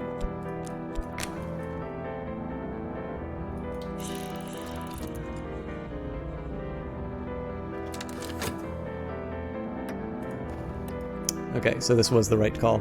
The minister's bedchamber is grand in proportion, but sparsely furnished. Beneath the window, a feathered ornamental axe rests beside an enameled chalice drum on the altar of yew wood. So... it's like room grows close and stale, time to get up. Hirscholt's Nightmare would be really useful here. Problem is, I don't really have any guaranteed way of generating it. I am going to do Passion, though. So, I know this dream, a road crests the hilltop and the air is silver bright. I don't think there's anything else I can be doing with Dream that I want to be doing more right now. I definitely don't want to be painting, because that's a potential source of fascination. I'm going to hold off on talking for now, just to try and preserve characters. I got 28 seconds for the Voiceless Dead, so this is going to be a little complicated in terms of making all the timing work, but not everything from the Mantis can speak, but everything can understand mortal speech, even once it has passed the white door. So, got the notoriety, we knew that was going to happen. Beneath the... oh, sorry, let's read that before. Oh no, we've read that. So, beneath the altar is a box secured with a complicated triple knot. We find a trove of books and more besides. A knife rank with old blood, a twist of cloth, a leathery remnant of something the minister must have surrendered at his ordination. So I do feel a little bit bad that we blew the opportunity to move Saliba up, but that's life. The entry consultant, I think, is just going to decay. We've got Rhaenyra, so Kion at Abydos, a play dealing with the 9-year sojourn of a snow goddess in the Thracian city of Abydos by Apollo Fireweaver. It enjoyed success in London in its 1892 edition, when it was republished from apparently an older Greek text. I need to remember not to read those, because I read them each time I put them in the study verb anyway. We got another copy of De Bellis Murorum. You can never have too much. Oh, it's unique actually, so this is gonna kill the other. Oh, wild! Because I translated one but not the other. Huh. I did not realize that the copy of De Bellis Murorum you get from the church is translated. Does that make sense? Or did I flip them around? Anyways, funny. So we've got the Rose of Muriel. That'll go beside the Rose of Hypatia. The Rose of One's Eye. And Kerner and Goethe, which will go to the auction house when I have absolutely nothing better to do with the explore verb, which is basically going to be 6 years from now. So I need Forge for Cater and Hero, I think.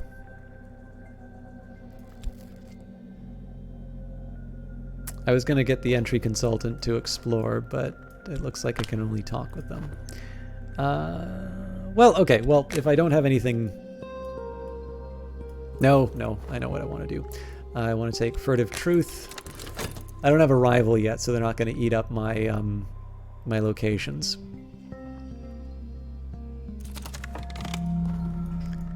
The words contain knowledge, and now I contain it. It's a little like theft, a little like feasting, and a little like the progress of an infectious disease.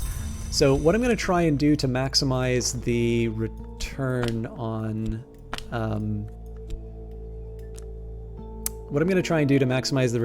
my study is I'm actually going to leave this erudition for now, and I'm just going to cram another reason in. The idea here is that I've got 60 seconds for this one. Hang on. Right, here's the second. So basically, this is just extending the time that the lesson learned is going to be sticking around on the table. This is a little corny, but not... I don't think it's completely out of the realm of acceptable strategies, given the fact that I always wind up making really stupid decisions and forgetting that I have stuff on the table, which I think is like by design. Paintings whispers, windows wink. I know these things are not true, but how can I be certain? All right. So here I can afford to wait a little while with Glover and Glover. We're waiting the 22 seconds to get the Voiceless Dead away. We still might mess up with the position at Glover and Glover, because if the summoning resists us, that's going to need an extra minute. But you know, I gotta deal with what I've been given. Also, in the worst case scenario, we'll get a restlessness. So maybe I just accept. Maybe I just accept what's coming to me and work with what I've got. So, Lockwood Fen, the reeking murk of the Fenlands is ripe with furtive life. Taciturn locals still watch the sacred places of the small and secret gods, the ones that answer prayers. Mind you, I would still like to keep the Voiceless Dead because of the... I'd like to keep the Voiceless Dead because of the ability to kill...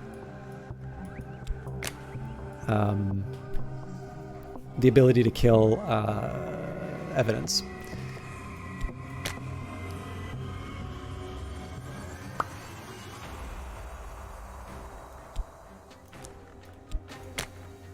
Probably not enough knock.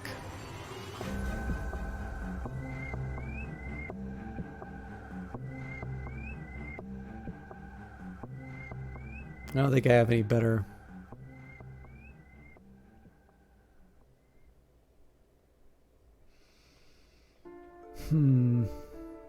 Yeah, I think I'm stuck with that. All right.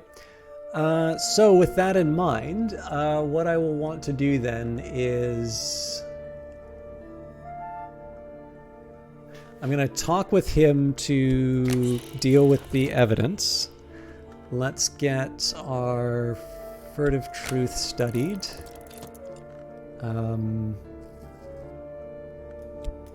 Still go to work at Glover and Glover. So what we'll be doing is preparing for the next expedition and dealing with our evidence.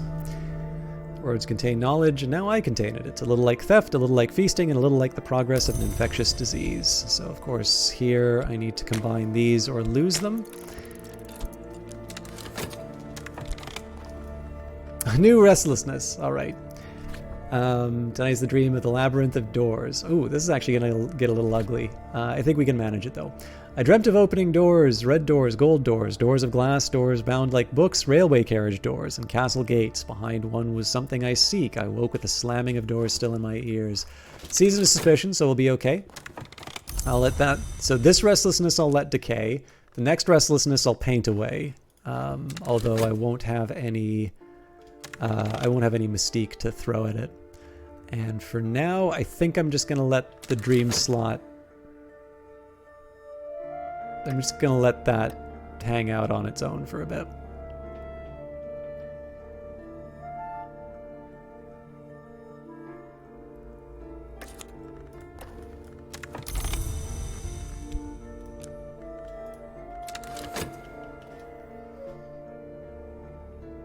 I sort of wish I was putting more effort on my lore, but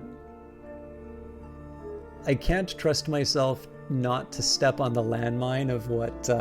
So some of them are really obvious, like if it's you know, big scary winter book, and you see Dread, and you're not expecting Dread to come out, that's really on you. But every once in a while you'll see something where you're kind of like, oh, it's not that advanced, I'm sure... You know, I'm not going to go crazy reading it, and that's how they get you. So in this case, given how disruptive this has been to the playthrough, I'm gonna be a little more cautious than I normally would be. This place merits closer investigation. Drive through the towns to the coast where the gray-green land meets Atlantic gray. Search along the road for signs to Caresham Town. You will rarely find it, even if you visited before, and its inhabitants guard their secrets with curse and cudgel in fast-bolted door. So if I want extra Caresham, I've got it, but I'll probably just upgrade the Furtive Truths when the time comes. Let's go for the Forgotten Chronicles, and let's keep talking with the Voiceless Dead.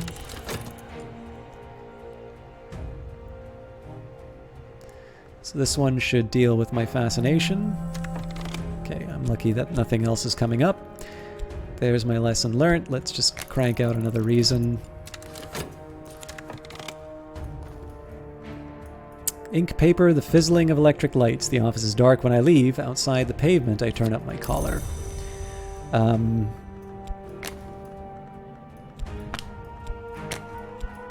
this one, I don't see a whole lot of sense in throwing everything at this. I mean, if I had some reputation, I could throw it at sure. But clearly I'm going to be waiting a while for that. So we'll just toss a couple passion in. At this point, I'm nullifying a threat rather than trying to advance my position. And I know we're basically done with the fascination, so I'm certain that my adversary has lodged a copy of their notes elsewhere, with their solicitor, with their superior, or even with a contact in the press. This is troubling. So the risk, of course, is that the Voiceless Dead fails, and then we wind up with very young evidence and an extra notoriety. But I really don't have any better options, so...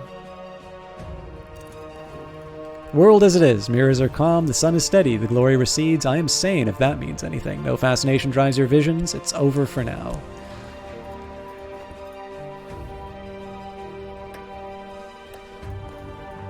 I see the mistakes, but I can also see the end.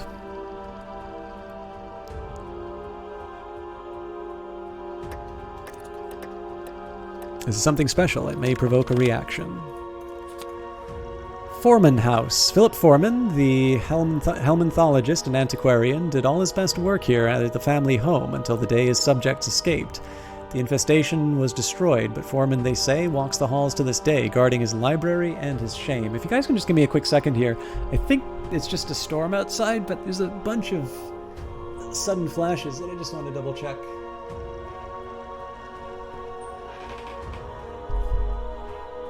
Alright, well, whatever it is, it stopped, so clearly this is going to take a while for us to move on. But I think at this point, let's just let's get our ducks in a row as far as the expeditions are concerned. Alright, what did I get for all my hard work? Glimmering, obviously. Well, there's some mystique, I suppose. If I really needed to, I could make something of that. We actually turned a profit, to my surprise. Okay, but this is the real thing I'm looking for. So, Words contain knowledge, now I contain it. It's a little like theft, a little like feasting, and a little like the progress of an infectious disease. So one more round on the lessons learnt. My minion is returned, the evidence has been destroyed, and I am a little safer. So I suppose the question now is, do I want to try and give up the voiceless... So I can try and give up the voiceless dead now. I can try and bring it on an expedition, although how useful they're going to be on something like Cater and Hero is another question. At some point, I'm going to have to give this thing up. The question is when. You know what? Yeah, let's just accept that things are impermanent. I have no idea why I keep forgetting that I already have erudition on the table, but it's really bad. A subtle fracture would have been good for summoning. Sun and Splitter is the Hour who once ruled the Mansis and was known to walk in the Orchard before his terrible division. Sometimes his remnants walk there still. Sometimes I see the chilly radiance of the Meniscate through the trees, or the chillier radiance of the sun in rags. Were they to come upon me, it might be my end, but to see them in the distance is the gift of insight. So, of course, the drawback here is I could have combined these two erudition, and this is going to die in 30 seconds. We'll still be able to get the lessons learned that I need, it's just inefficient. So this contentment won't be around for me to deal with the dread that'll be generated from the voiceless dead. I'll just have to keep an eye and make sure that nothing too scary comes as a result of that. But right now, what I really want to be doing is trying to recruit more bodies. And also maybe if I can get Saliba into... Oh, actually, you know what? I think I have an idea of how to get rid of the chilly atmosphere.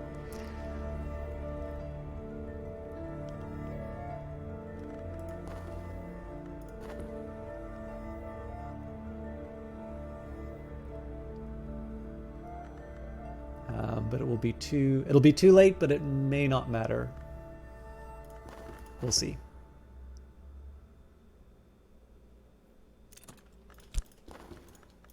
This place merits closer investigation. Fermier Abbey. Robert Fermier spent much of his unsavory fortune on the endowment of this monumental forest-crowded abbey. The monks dislike visitors. Their ways are not exactly orthodox. They celebrate a certain harvest festival with unsavory vigor. Now, the thing that's really crazy here is that I could have been spending this time to boost my followers, if I'm not mistaken.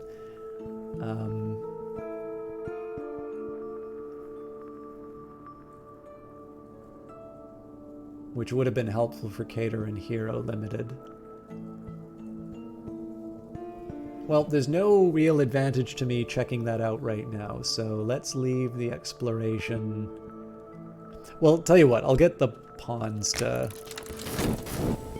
be on the lookout just in case something interesting comes up. But I think I'm going to use my talk verb to advance some people. Alright, so before I go too crazy, let's combine the erudition. We'll still have enough to be able to read the collection of essays, which I'll bring over here so that I don't forget. Well, if I want restlessness, I can run with it, but let's go to the Lodge of the Sage Knight. Of course. I soak up the knowledge as a shadow soaks up light. I may be close to advancement. Erudition can be used with study to gain reason. It only lasts 3 minutes if unused. Well, you know what? Actually, there are worse things that could have happened. So, in last night's stream, I was in the Lodge of the Sage Knight behind the White Door. It is difficult to remember exactly how I came there, and the mistress of this place was a woman. The woman with the dark glasses was nodding as if I had asked her a difficult question. Of course, I hadn't. I lost my speech when I passed the White Door. How is it that I can speak? She said to me. I didn't come here through the White Door. I'm not proud of what I did to come here, so let me tell you about something else. Alright, so I think actually what I'm going to wind up doing is I might just take this advantage and I might just try and go for the next level of erudition at this point. It seems to make as much sense as anything else that I'm doing right now. Sickness is coming up. We don't have a commission from Jannings yet, but I can fulfill the one from Adim. I should have done that a lot sooner.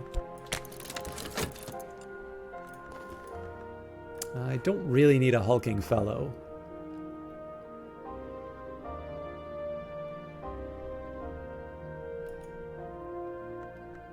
Yeah, and unfortunately the chilly atmosphere turns to dread, but seeing as we're not going to have a season of despair, I still have an idea for how to get rid of that.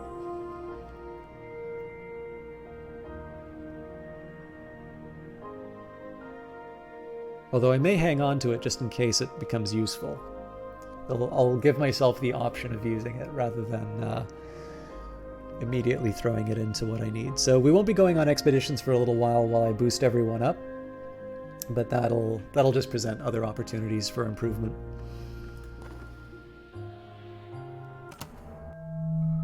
Okay, so let's try not to get any fascination for the next little while. I think that means that I stick to my knitting as far as the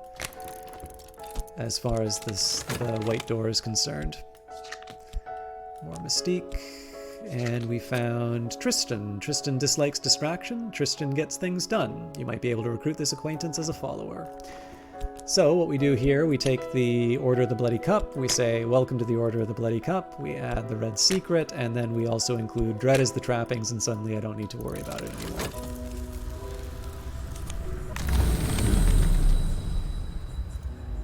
And if I really want to bring another Voiceless Dead in, I suppose I can take the chilly atmosphere, but let's do the Orchard of Lights, and we did get another Forgotten Chronicle. So last night I walked in the Orchard of Lights. I plucked the fruit, which is always ripe, and consumed it in 2 bites. The taste is not to be forgotten. As I licked the glowing juices from my fingers, I saw a message carved in the bark of the tree. When I woke, I recorded that message, all I could remember in my diary. So let's take the pawn and send them out again. And for want of anything else, I'll just get my health back. Of course, again, there's always the chance because I'm doing some... Or actually, no, I think because this one isn't health related. Or no, this still has aspect heart. So this might generate a Course of the Heart, which just gives me a free fix of the vitality. But finish the manuscript.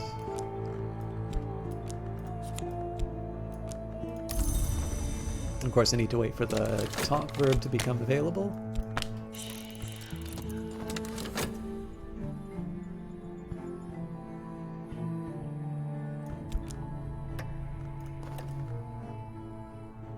This might give me vitality, but this might also give me things I don't want. But let's try it. Actually, I probably should have used the Forgotten Chronicle. That's why I got it.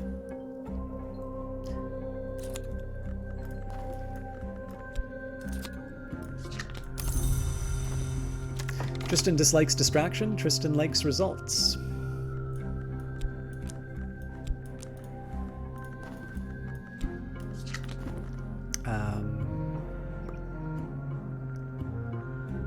Let's say...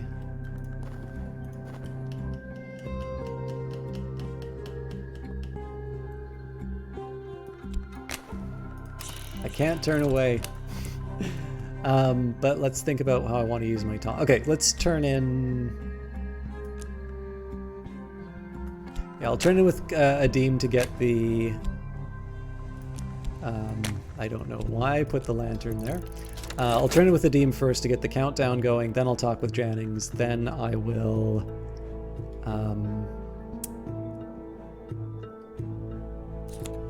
then I'll start upgrading followers. I received the currency of the secret world, and my patron has let tantalizing information slip.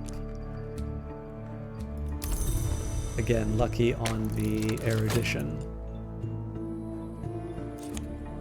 Unfortunately, I think the timings are just going to be off what I need. Let's keep going through the streets. I'm, again, running...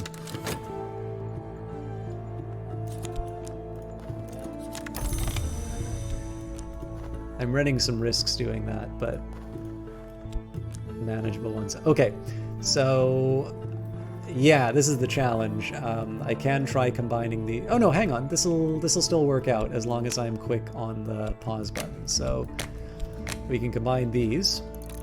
In 60 seconds, I'll have a slightly less than 3-second window to combine these two. And as long as I'm able to get another lesson learned, I'm actually in much better shape than I thought I would be. Cool.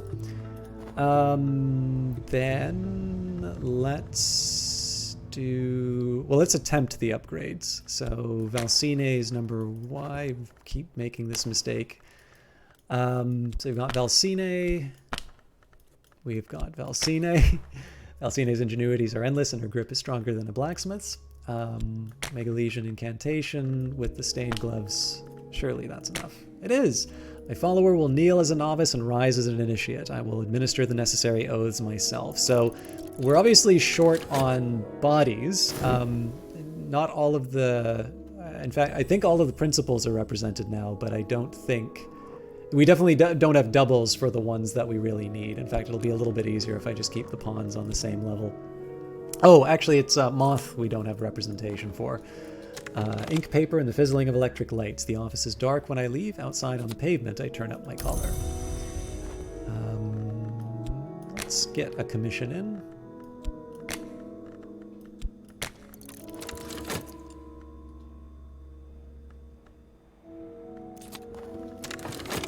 Visions pass me with pavane grace, a window over wood, a garden of ice, a shivering sun, a woman of glass. I will return home with reluctance. So this is a bit of a shame because I think Glover and Glover is going to be calling me back before I can complete that ritual. But it's the right call. So let's just get my pawn to walk the streets. I don't need another furtive truth. Let's try the Lodge of the Sage Knight. Hey. In last night's dream, I was in the Lodge of the Sage Knight behind the white door. It is difficult to remember exactly how I came there, and the mistress of this place, the woman with the dark glasses, was nodding as if I had asked her a difficult question. Of course I hadn't. I lost my speech when I passed the white door. How is it that I can speak? She said to me. I didn't come here through the white door.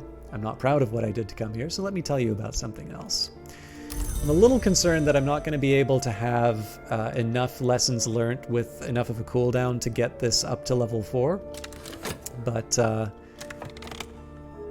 it's not outside of the realm of possibility.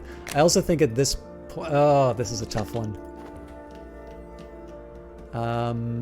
Let's try the way to the white door because there's the possibility that will generate the course of the heart. I know there's no risk of fascination in this case because this will be gone in time. Hireling...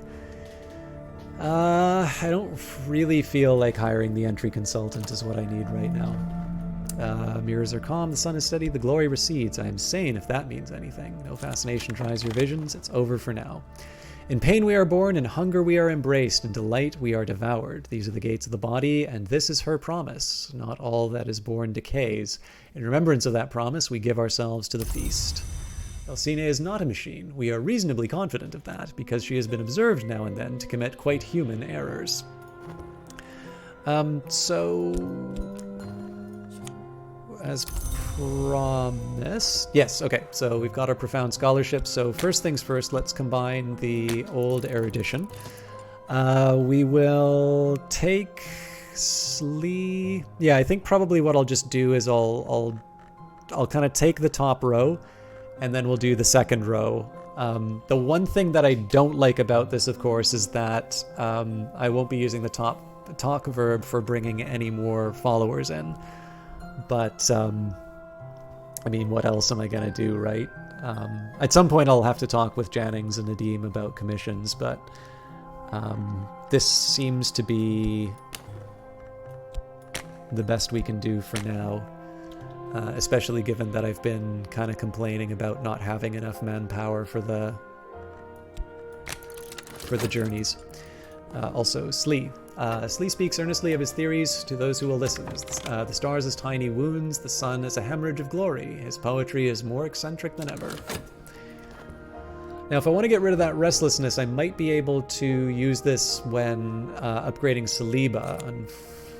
Actually, you know what? We might even have enough time for it. The Grail has touched me with her wonderful fingers. It's almost time to perform the work and begin the changes, but I must have enough Grail aspect. Exploration might find more. Okay, so I've got my brief discussion of Edge. If I want to talk with Jannings about this, though, I might have to give up the upgrade for Saliba. We'll see how the timings work out. And I still have 90 seconds on the Affliction.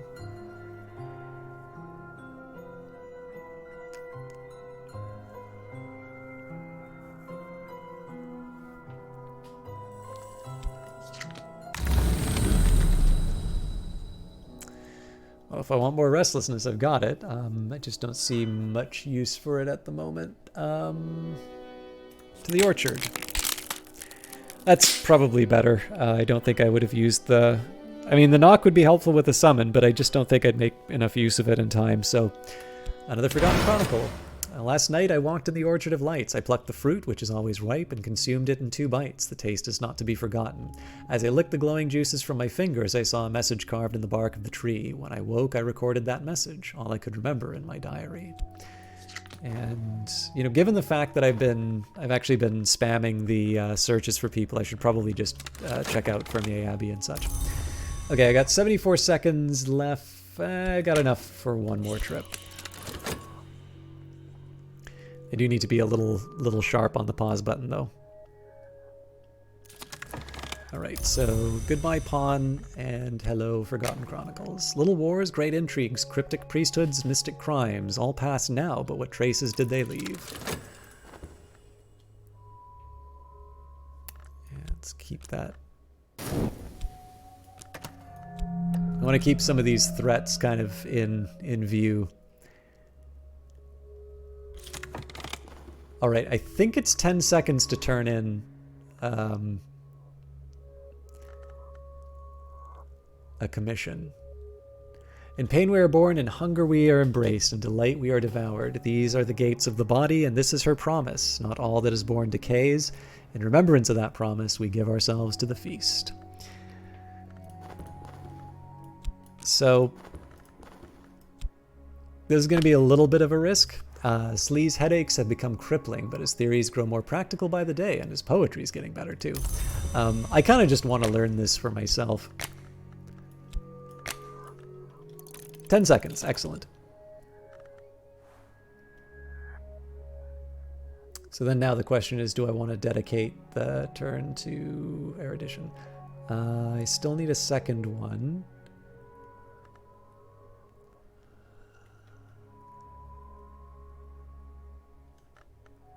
No. Hang on. So I get one crack at that. I hate being cautious like this, but this is actually one. If I want to do it efficiently, I actually need to see the outcome.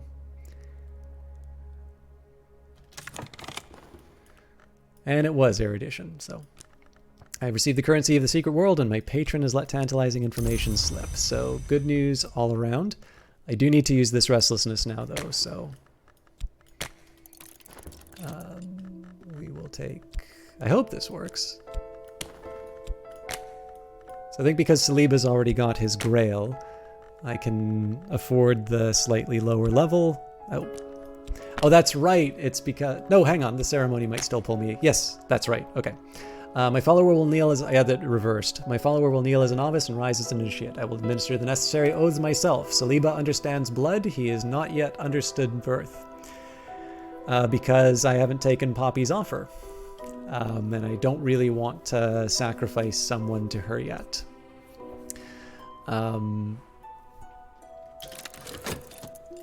Plus, I have a commission that I can get from Adim already, so... I guess I need to move this Bentrea over to...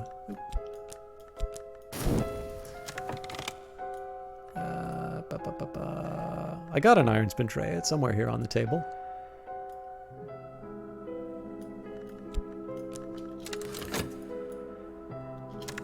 Oh, cool. So, I know you subbed, and I really appreciate that, HQ, but remember that conversation about people playing their own way? I really don't think Cultist Simulator is the sort of game where I would like to foster an environment where people kind of come in and tell people best practices. Suffice to say, I'm not lying when I say that my Steam playtime is 341 hours, and I have been playing since the alpha. And there is actually an interview with me and the game designers that was on the GOG channel. And I'll actually also let you know that if you want to know exactly how much I know about this game, I'll give you a link that you can see.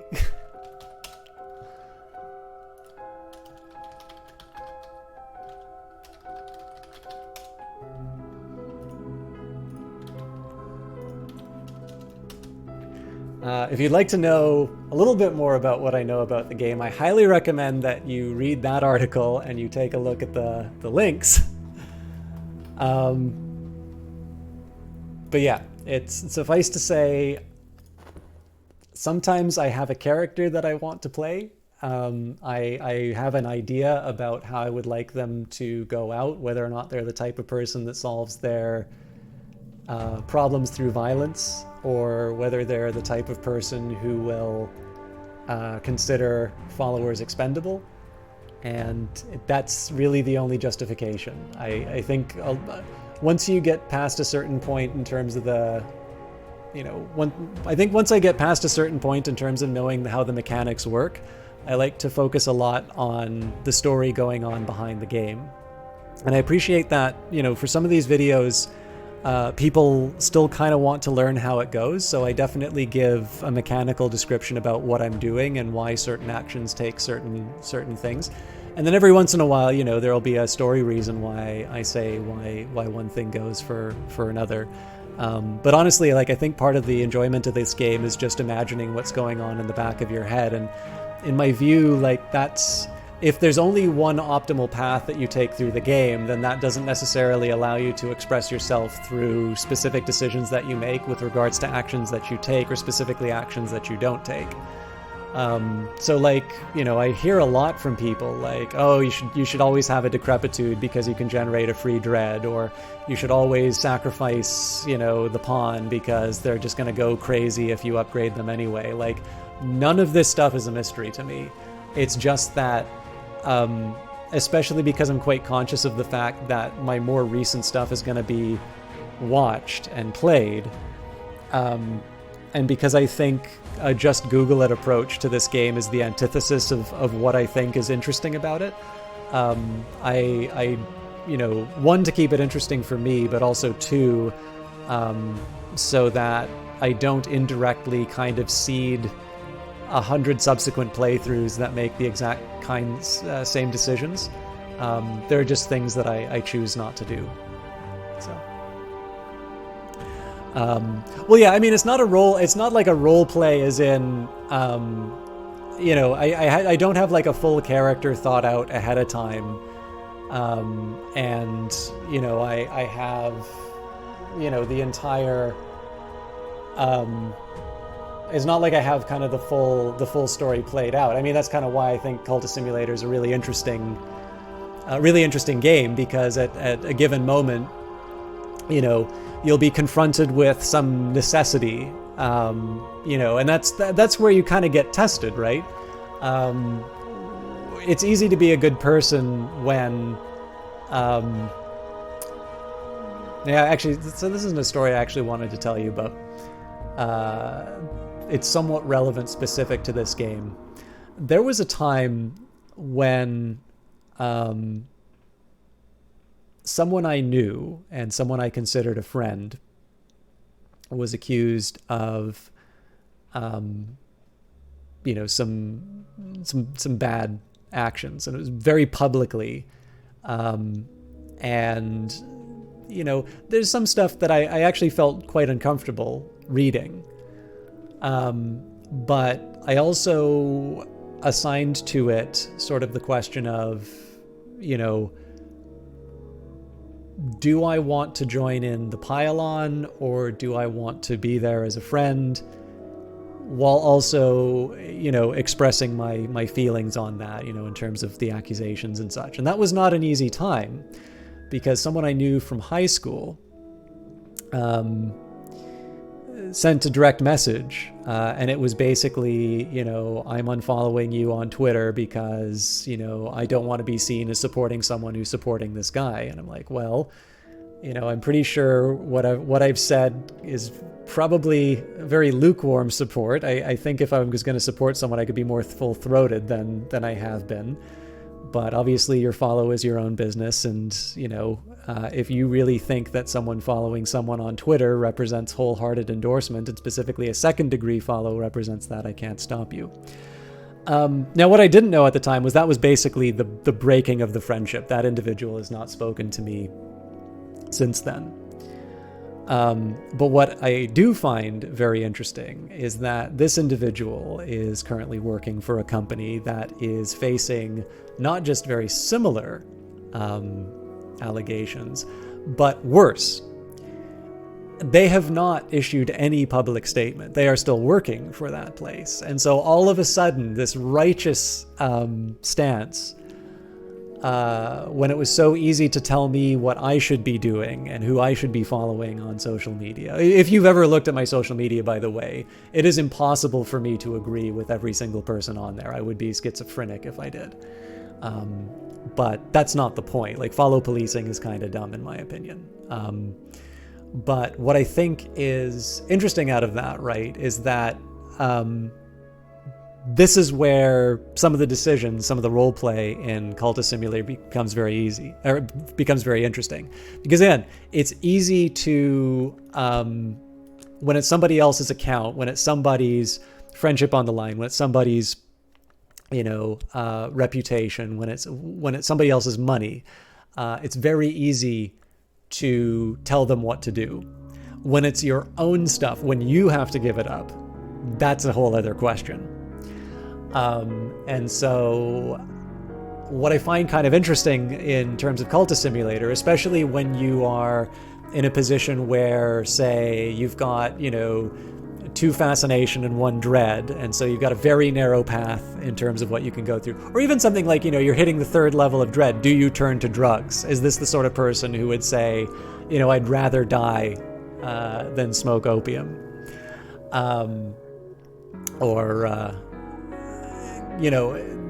The poppy deal. I mean, in this case, I'm doing pretty okay for material wealth, so it's unlikely that I'm going to need to make the deal with poppy. But I've definitely had characters who it's the difference between eating or not.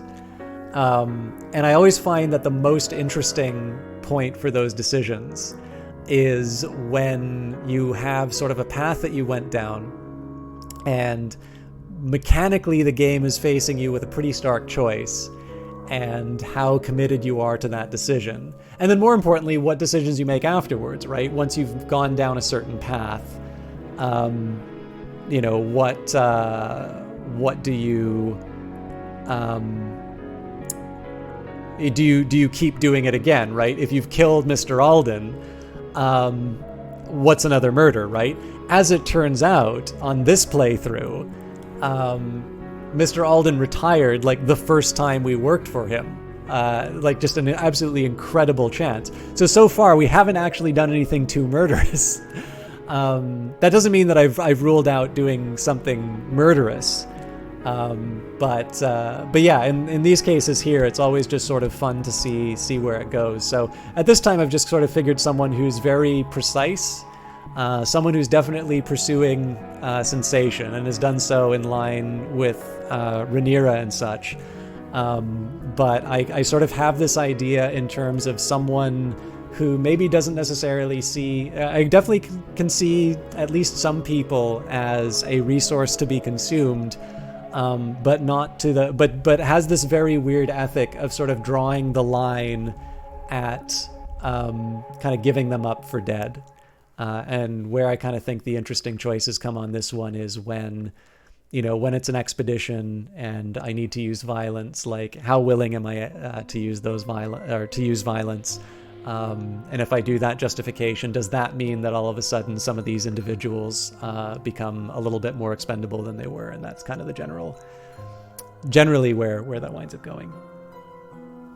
Yeah, well, I mean, that's just kind of that. To, like, again, I definitely don't believe in the idea of like generalized playthroughs that everyone needs to do. I think everybody has their own approach to the game. Everyone has their own way of operating. But to me, I think some of the most rewarding and some of the most interesting choices are the ones that you make. Like, again, I mean, the life analogy, that was probably a little bit more of an intense example than what I think most people who want to watch a Twitch stream, want to hear. It just happens that was, that was not necessarily a bad example. And I mean, again, like we all face this, right? There are times when I've had to make the right decision and I've kind of punted. There are tons of times where I ask myself, could I have could I have done better? What could have prevented this from becoming worse? Or, some cases where it's like, you know what, that wasn't the right choice. The path I'm on right now isn't an optimal one, but I know, reversing course now, annoys everyone and, only just kind of lets me write in a diary, 10 years from now, eventually I did the right thing, ...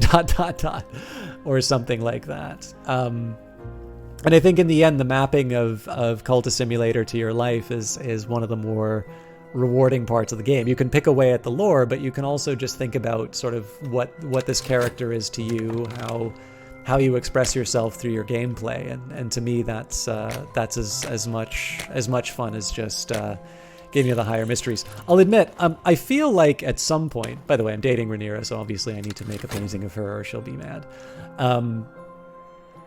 I feel like at some point I've gone down one of the romance options, but I can't actually specifically sit down and tell you the exact path everything went down.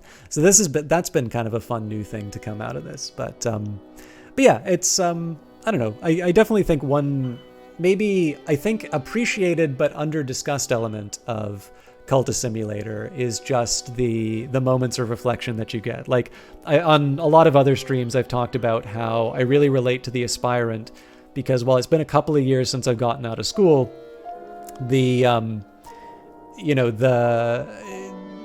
especially when I started playing Cultist Simulator, the memory of graduate study was fresh in my mind. And I mean, the idea of piecing together fragments from these hard to understand books so that you can gain, this knowledge that only a few people have is maybe a little on the nose, really, if you think about it. And worse still, to pay for school, I actually had a job I really did not like at a bank. So for a while, at least, eventually I started working as a teaching assistant and a research assistant. But yeah, like the aspirant is almost autobiographical in certain locations. I think the only difference on this one was I wasn't dating. But yeah, it's fun. And whether or not people make these explicit mappings to their own life, or if it's just something that's lurking beneath the surface, I think it's one of the reasons why I continue coming back to the I think that's kind of why I keep coming back to this one. It's actually one of the reasons why I wanted to do the aspirant this time around, because we were tooling around in the exile for so long that it's sometimes nice to come back to the original. So there's one time you asked people on a forum how they felt the first time they had to kill someone to progress. You got some fascinating answers. You mean specifically to Cultist Simulator? Let's try the Lodge of the Sage Knight. I've been getting quite lucky with the Chronicles. The story of a city without a gate, of a queen who was not born, of a war which was not fought. Exploring with a scrap of knowledge may uncover secret locations on the continent. Yeah, well, I was thinking like in general about games rather than that. Yeah, I actually don't know about forums for this game. I've only ever really been on the Discord, and even then, the Discord mostly because that's kind of where people are, and being able to share stuff like that, blog, or being able to, announce the Steam stream or anything like that. It's nice. I would hardly say that I'm an active member of the Discord. Not for any dislike of it. I think one of the really unique things about Cultist Simulator is how good the community is. Generally, people are quite they're quite patient with repeated questions. They're generally quite good-natured in terms of the forums and such, which is definitely not something you can take for granted on Steam.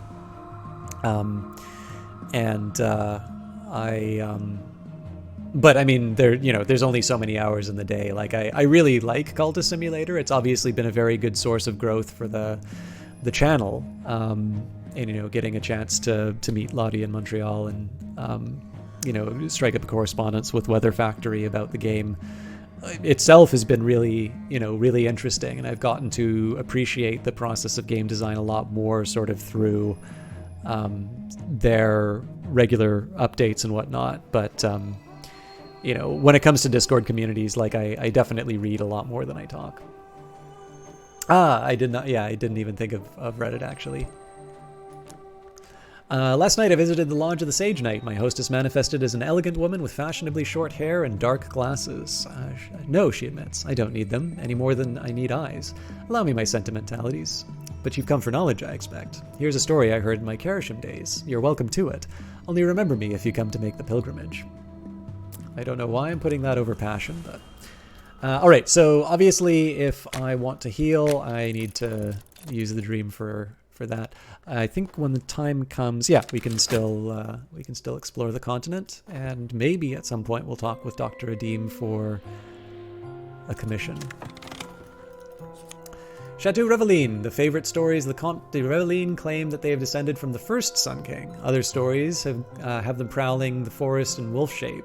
They are long gone. Their rotting chateau remains. Not all of its malignities have been uncovered. Actually, HQ, I should have asked you this a long time ago, because obviously I'm playing the Aspirant, which is the base game. Even now, mobile players have more options. Have you played Exile, and do you have any opinions on it? Because I know there's a couple of regulars here who are very fond of Cultist Simulator, but are not fond of Exile. I liked it quite a bit. Not to imply that other people should necessarily like it. But I also noticed, like, I think Exile seems to have been well received, but oddly enough, I also found that I really liked Priest, and Priest seemed to be maybe a little less popular than I would have imagined. So it's always interesting to hear people's perspectives.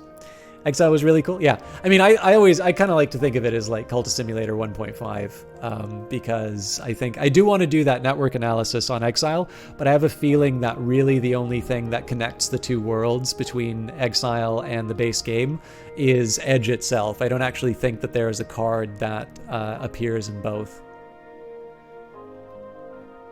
Yeah, I think also too, like it's it's really great in terms of communicating the escape, the Born Identity version of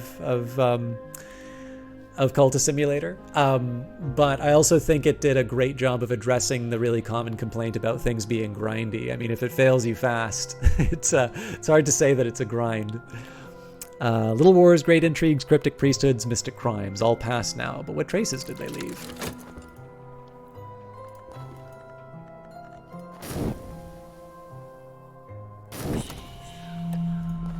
Alright, we don't have any notoriety yet, so that's good. The Wolf Despair prowls elsewhere. No dread empowers this despair. It's over for now.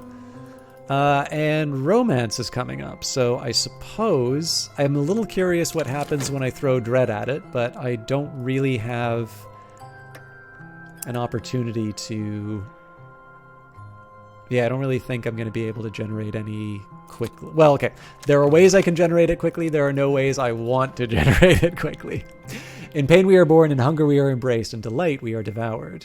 These are the gates of the body, and this is her promise. Not all that is born decays. In remembrance of that promise, we give ourselves to the feast. Saliba's pleasures are taken in a room without windows. His companions return to him again and again, even though each time they are a little less. Ah, this is good. I was never sure if it was... Well, once upon a time I could have remembered this. I was never sure if Rhaenyra still kept her +1... like if it was always 5 that the disciples got, or if it was +6. It's easy to forget. Yeah, I mean, there's a couple.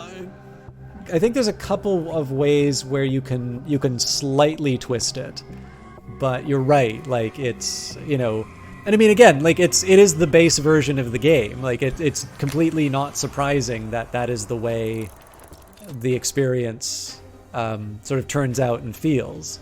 But with that in mind, it's a little bit like, so I'm a huge fan of the game Chaos Reborn. And in a lot of ways, a game like Chaos Reborn is most interesting when you play against human players because there's a level of uncertainty. I don't even know why I'm doing this. I need to hit these books. Oh yeah, we'll get this with certainty.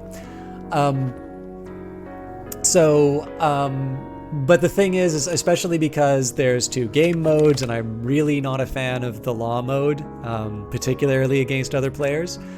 And And then just sometimes, you know, I want something that I can kick back and enjoy rather than like really put everything into. And generally, if you're playing against another human, at least for me, I have a very competitive streak.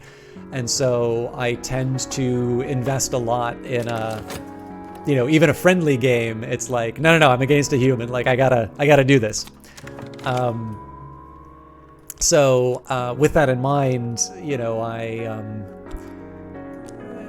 because I can't shake that feeling, it's a case where I, you know, I'll have to take it in doses. And again, it's a wonderful game. I really enjoy Chaos Reborn. I think I forgot to put money in that. One way or the other. Again, we passed the time. Clearly, a trip to Glover and Glover is in order. But I mean, it is a feature of the game that if it's most enjoyable as a multiplayer game, and if multiplayer produces competitive instincts in me that aren't conducive with a relaxing environment, then it's pretty clear that there is a necessary feature of the game that prevents me from liking it in all times. And I think that's true of Cultist Simulator as well. It's a wonderful game. It's a really original game. It's one that I can keep coming back to on a lot of occasions for lots of different reasons. But sometimes if I want to get on with it, it's a little bit like Civilization. Like it's hard to sit, or even better still, a Paradox games. Like I don't sit down and do a casual game of Stellaris. If I sit down and do a game of Stellaris, I'm going to be dedicating hours, even if I don't think I'm going to. So likewise with Cultist Simulator, if you're in the mood for something a little bit faster paced, it would usually be that you just play a different game. And then I think Exile, to a certain degree, solved that. Well, solved that implies that it was a problem to be dealt with, but what it did was it gave the same set of mechanics another tone, which I think created a little bit more breadth. I think that was one of the things that most impressed me about Exile, was to see a game that I feel very, very familiar with, take on an entirely different feeling without feeling, necessarily lost. So, sorry, that was a really long and rambly explanation, but it was kind of hard to explain exactly what the feeling was. The Steam stream was actually the first time I played. So my first experience of Exile was public. I'm glad that I didn't completely blow it.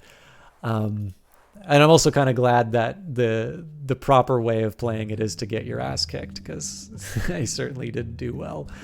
A cramped little museum in a provincial town, long closed to the public since the outbreak of peculiar rapture in the room where they keep the pressed flowers.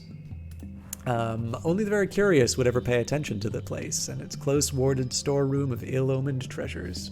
So I'm just going to have a quick sip of coffee, because I'm taking a look at the hour, and if I don't finish this thing soon... I mean, I'm already going to be up late, but at least it won't be as severe if I drink it just before bed. I've also been talking too much, so I could use a bit of refreshment. All right. So, might as well keep going on the continent. Little Wars, Great Intrigues, cryptic priesthoods, mystic crimes, all past now, but what traces did they leave? I forgot to read Eldridge's description, so Eldridge has almost learnt not to pick his teeth with a knife in conversation. He has not yet learned to leave his knife in his boot. I think people who complain about Exile kind of just want to take it slow and explore each city. The game is not conducive to that. Yeah, well, it's the same... To me, it just seems to be a variation of the complaint that, base Cultist Simulator is a little grindy. I think it's fair to say that if...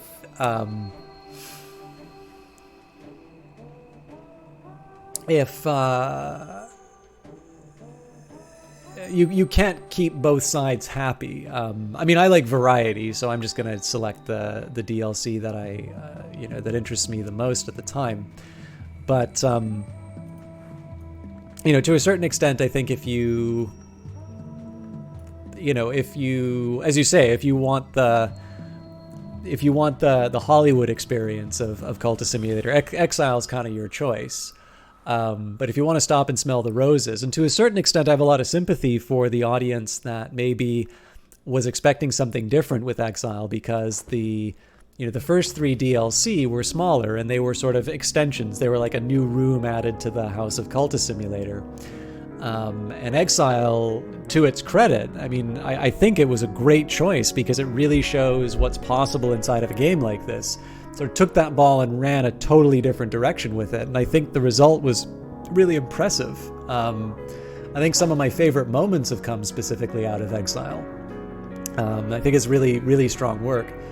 But again, as you say, if somebody, especially if somebody has been trained in this game, that the Cultist simulator experience is really taking your time and, stopping to smell the roses, delving in everything that you want, then, it's very clear that those expectations are going to be upset.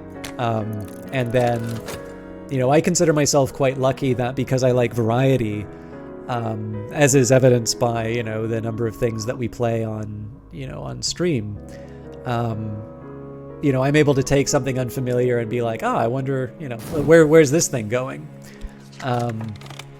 Sorry, didn't mean to whack the mic there.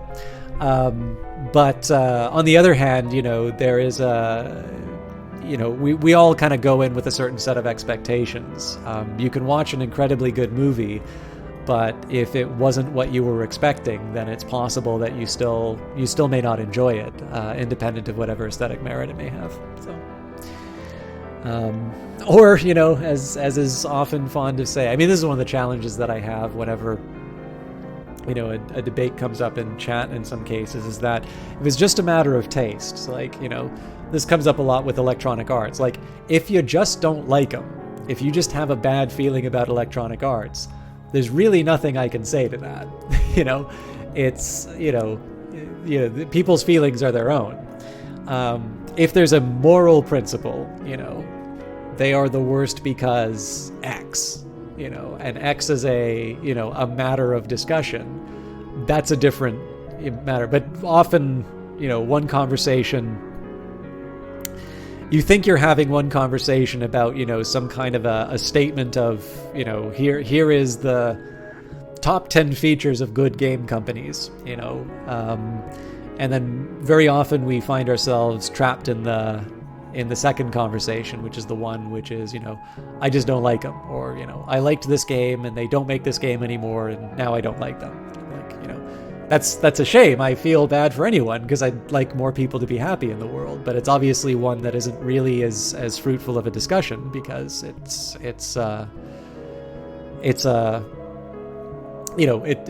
some, like, I'm not so arrogant that I can tell people what they should think. Their feelings are their own. So, likewise with Exile, I had a great time with it, but if someone was expecting something different and they really want to have, I don't want to say inflexible because that sounds a little pejorative, but like if their tastes are such that, when you get DLC for a game, it is more of the same experience, I can understand being upset by it. And in that case, sometimes it's just a question of positioning the game appropriately. To be honest, I didn't actually see a lot of the marketing for Exile because I knew I was going to play it anyway, but yeah, exactly. It's like, yeah, actually, yes, you've got, here's the thing that I feel very passionately about. I actually think there should be a United Nations commission on this. I think we need an international standard once and for all. If you've got a dish of red candies in front of you, I really like strawberry. I will accept watermelon as red, raspberry, if you're feeling cheeky, apple. But if I pick up a candy heart and it's cinnamon, it's not good. But yeah, obviously if if you go into a candy dish, you're expecting strawberry and it turns out to be cinnamon, you're not necessarily always going to have a positive reaction of it, even if you like cinnamon on your own. That's a very good analogy. Well, okay, I kind of took that analogy in a slightly different direction, but I think we're on the same page. In pain we are born, in hunger we are embraced, in delight we are devoured. These are the gates of the body, and this is her promise. Not all of this that is born decays. In remembrance of that promise, we give ourselves to the feast. Elridge is waiting patiently again until it's time to knife someone again. Yeah, so the idea of a more pacifist approach maybe isn't quite there. I keep forgetting that I don't have a moth follower yet. And we're still not going to because it's time for Violet to level up. Violet likes to paint. She has a gift, although she's very modest about it. She never puts human figures in her paintings. There are enough people in the world.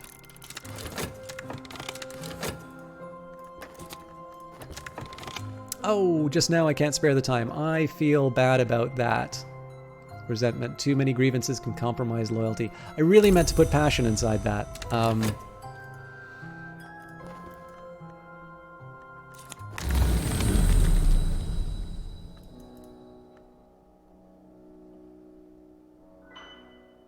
I would take this restlessness if I knew I had another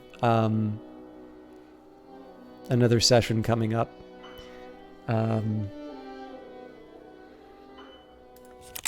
Well, that was gonna happen sooner or later. Light leaks through the cracks. My mind is brighter than it ever was. The higher I rise, the more I see. So I think I should be able to get through this, but... Last night, in the billowing blue of the Lodge of the Sage Knight, I sat on velvet cushions and watched two dead contend with shining swords. They came with the place, said the woman who rules here now, the one who once called herself Gallagher. I was not the Sage Knight, if that's what you're wondering. He went higher in the mansis long before I came here. My attention has drifted. The swords sparkle like falling water. The dead move like dancers. Alright. So I can't remember with resist. Yeah, so I don't have an immediate answer to that. Just want to do something nice for her. Alright, so Season of Suspicion, which we're already in, so that's fine. Back through the white door, I think. What do I want to do with my work? Secret history, yeah. Let's not waste the opportunity to do good work.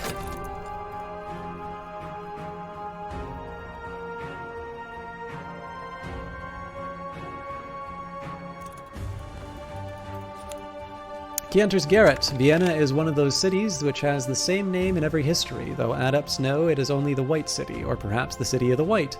In a snowy street and a crooked house and a high and rattling attic, we have learnt that an eccentric hunter of imaginary keys has established a tiny trove of odd books. Alright, what's coming up?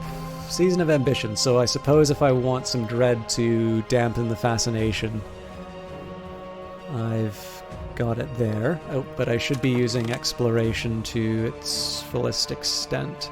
Let's go to Cater and Hero. We're not completely ready to go, but I'm feeling bold. The remaining factory walls could topple at any moment. Blackened timbers creak in pain. We must equip ourselves properly and move with dreadful care. Expeditions need at least 1 funds per obstacle. Followers will defeat obstacles. If you run out of funds or followers, the expedition ends. Only reason I add 2 funds is because I've got a large surplus. And I do have a tendency to get distracted, as is evident by me missing a date with Rhaenyra. And so I just usually add it because getting surprise funds out of an expedition is never bad. Losing an expedition because I was too careless to check out what was going on is sort of a shooting offense. So, I can never remember what the something mores are. So if I give a lantern its brighter illumination, I will follow in the steps of the watchman. Is it forge? No, brighter illumination. Right, it's still the same. And a deeper concentration. An open soul, gray. Yeah, I actually think we're men of contradictions. I will be relentless. I will not be denied.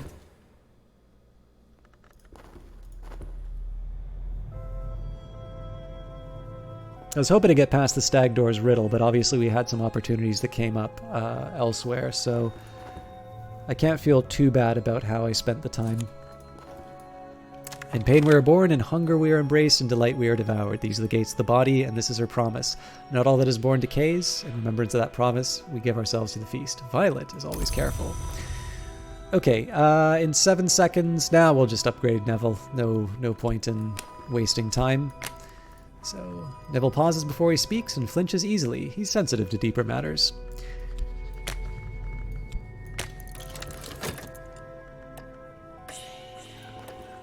Expedition continues. So, it is Forge or Lantern.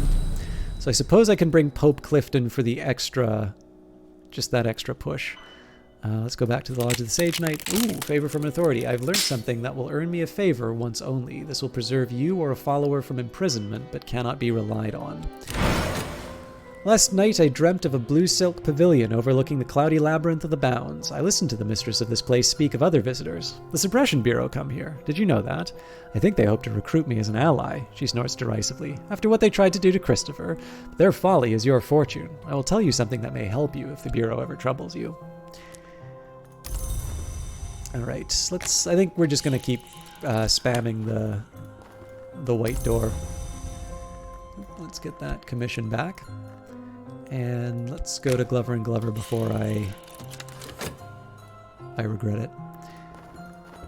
So yeah, I think I'm just going to let the restlessness decay unless the next season turns out to be something nasty. For those of you who may be less familiar with Cultist Simulator, so you do get a hint in terms of what's coming up. Obviously, I am not very good at checking it all the time, but it is very helpful when you're sort of on the edge. Oh, the Watchman will lend virtue to our lamps. That will probably show us the perils to avoid. Probably. Clifton, help us out. He's not going to do anything, but we'll bring him along anyway. The Grail has touched me with her wonderful fingers. It's almost time to perform the work and begin the changes, but I must have enough Grail aspect. Exploration might find more. Restless longing has me. I feel that I want to do something. What exactly? Alright, so Chiliarch's lesson turned into silent intensity and an extra reason. The chilly stillness is the stillness of certainty. And I think the time has come for us to knock out a few more. Actually, I'm going to save this one. So let's do Traveling at Night, Volume 3. The annotated Dream Journal of Christopher Elopoli, sometimes called the only readable occultist, literate, entertaining, bewildering. This is the third volume. Elopoli's disquisitions on fire and the unburnt god are interrupted by passages of distractingly erotic poetry addressed to Baldemera. Pity I can't talk behind the white door. Although, I mean, she's already read it. This is a tricky one, actually, if I'm going to be getting the dread, and I know this thing's already going to disappear after a minute.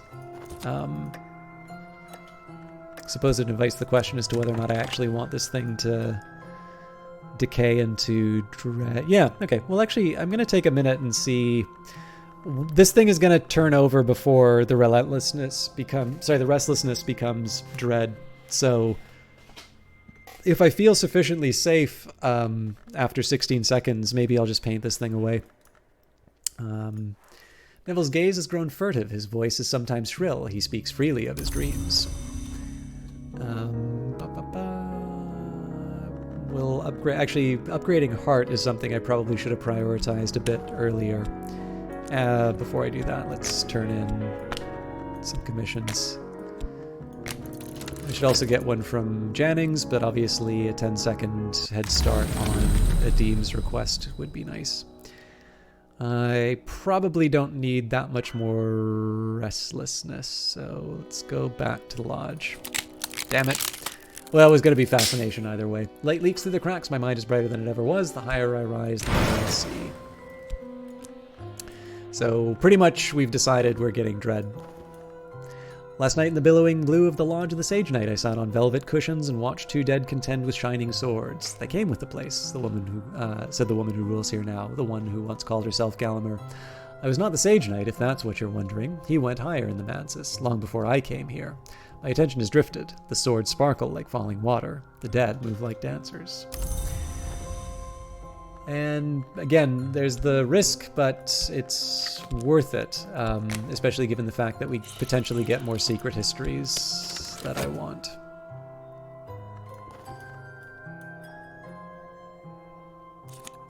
I don't know why I felt so secure in this. This is actually really bad, but I'm still going to be able to get through the problem.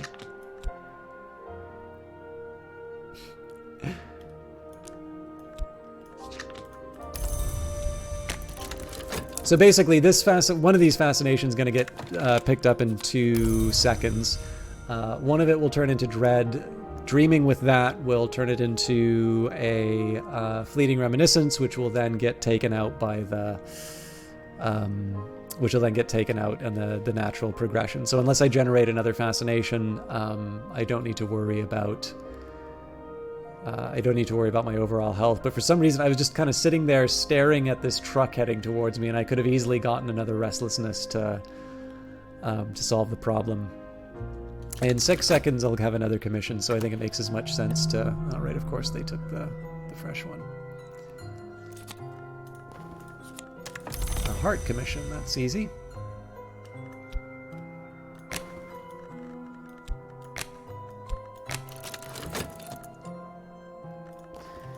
And Season of Despair, so I want to be mindful of the dread, but the Season of Despair won't come up for about 40 seconds, so I'm okay. Although, really no excuse for me not to be using my talk verb. At this point, I should be... Hang on.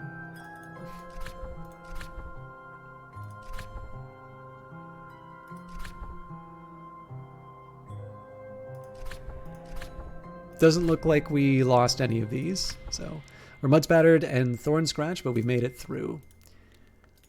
So we'll get a notoriety for our trouble, but it will probably be after the Season of Suspicion is passed. That means that we upgrade people.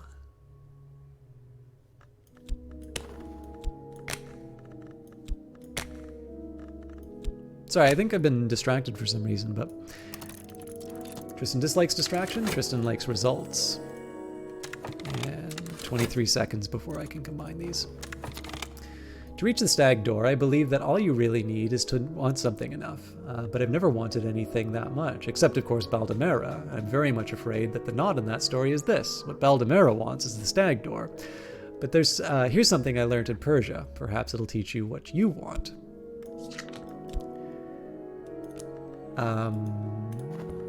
I think we just keep knocking out books. Wainscot history it is. Read Gore's Wainscot histories. Gore does not mention the Matsis directly, but a constant coy metaphorical reference to ascending the staircase of years and the doors of sleep, and to the blue light of dawn suggests that he had commerce with the unseen world. Subtitled Stories from Behind Walls, a miscellany of non-traditional histories compiled by William Gore, including battles not generally acknowledged, and countries which appear on no map, told in a playful, apparently fictional manner. Alright.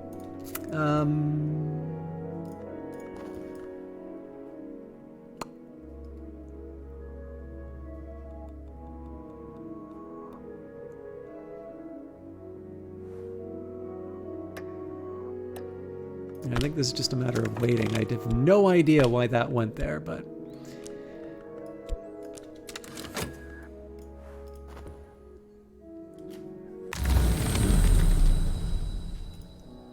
Alright, well, if I want to summon a moth follower, there it is. Do I really want to risk the...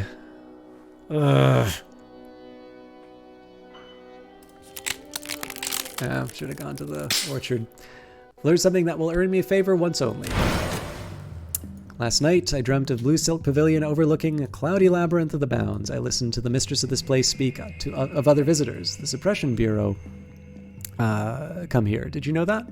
I think they hope to recruit me as an ally, she snores derisively. After all they tried to do to Christopher. But their folly is your fortune. I will tell you something that may help you if the Bureau ever troubles you. So generally we don't get to a point where we need that, but I suppose it's nice to have in the back pocket. Doors of vision swing wide, a little darkness will mellow my light. Even dread has its uses. Although not so many that I want to have it in 6 seconds, let's say.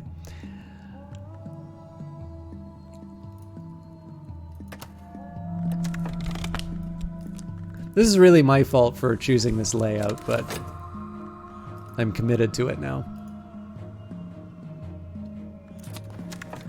Alright, so there's our commission. If I get a chance, I will turn it in early, but not at the risk of, not doing an upgrade that I want. Looks like Season of Ambitions is coming up next, so no dates for me. Well, fair enough. I really thought we were gonna dodge that, but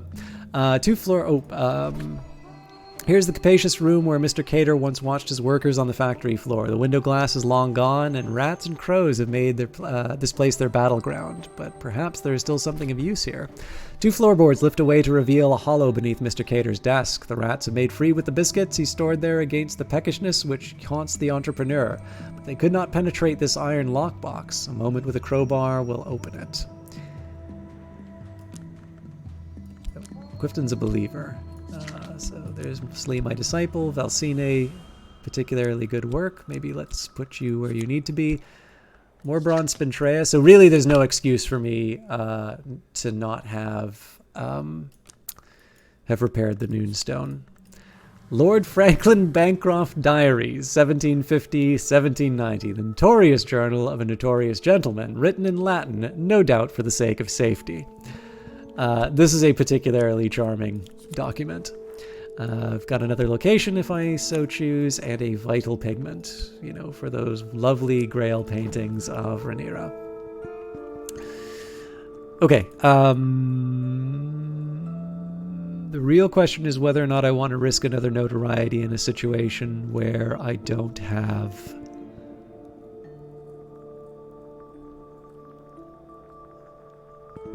a reliable way of getting rid of notoriety.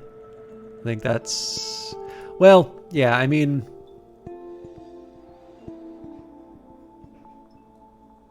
If I was ever going to do it, now is the time. So yeah, we'll go straight to the Forgotten Reach. I don't even remember what I need here. So let's say Valsine, because Forge is usually helpful. Let's bring Slee, because I also like Lantern.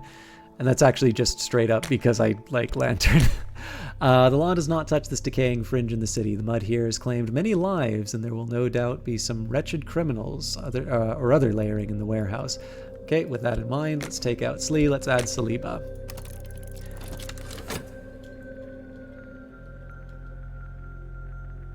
Although I don't think I've ever met criminals. I can never remember the locations.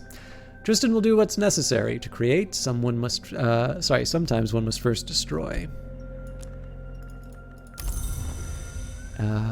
Let's get well, first let's turn in with Jannings.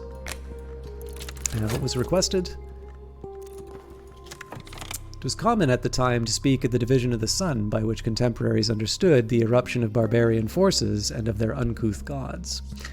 So more furtive truths than I really need, but beggars can't be choosers. The Journal of Alessandro Lacrosse.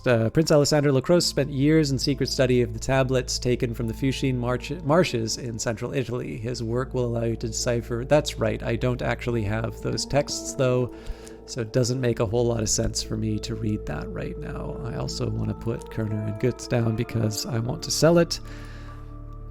So I guess... Oh, first of all, let's read our translation of De Bellis Murorum, an 18th century epic poem by the pseudonymous Solipstos. The poem elliptically describes war between beasts, weather phenomena, and arcane concepts. It's quite specific about their tactics.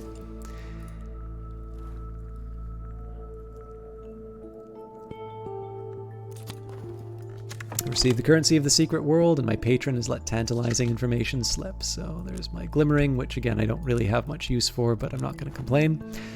Let's talk to... This is always a tricky one for me, whether or not I want to try and upgrade a follower or get a new one. I think at this point, though, let's just... we'll improve what we have, and then that'll just free up the talk verb for things like repairing artifacts and finding new followers.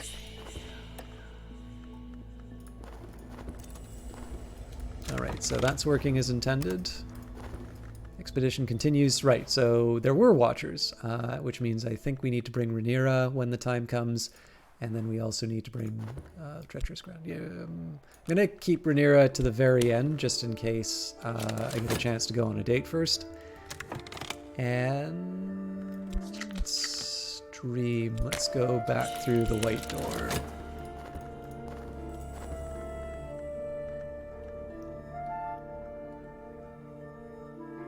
I don't think I'm ever going to wind up selling this book, just because there's too many things I need to do with the expedition. And I absolutely refuse to change the position of the cards. Alright, Season of Vision's coming up again, so I want to be a little careful with the white door, but we also have a Fleeting Reminiscence, which should be able to help us. 2 Fleeting Reminiscences.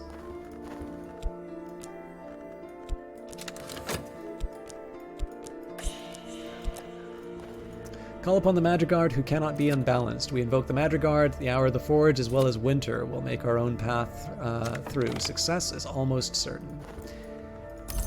Alright, so I suppose the question is whether or not I want to try and get rid of this restlessness. I got 30 seconds to wait. I don't like sitting on it, but I'm going to. And I'm going to chat with Adim about what kind of a commission he wants. The 2 one joined, and the horned distinguished. Horned distinguished. Consequently, blood. You know, I don't think I read the Unmerciful Mantra. Oh no, I did read these. My bad. Okay. Let's translate.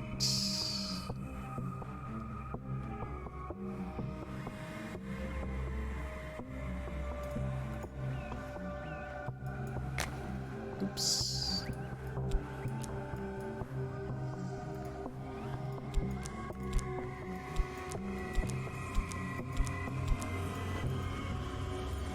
Rose of Nuriel, marked with the triple sign of the arcane contemplative order known as the Sisterhood of the Knot in Greek.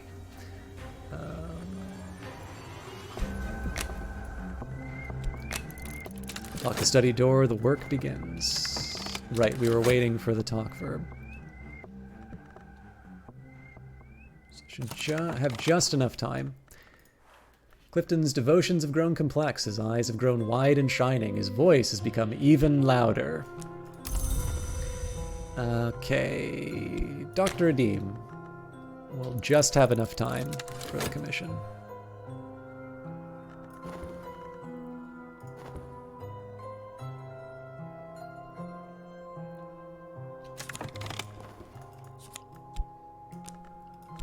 If that's what I want to do. I guess I didn't make a decision about whether or not I was going to hang on to this restlessness or not, because if I do the one, I can't do the other.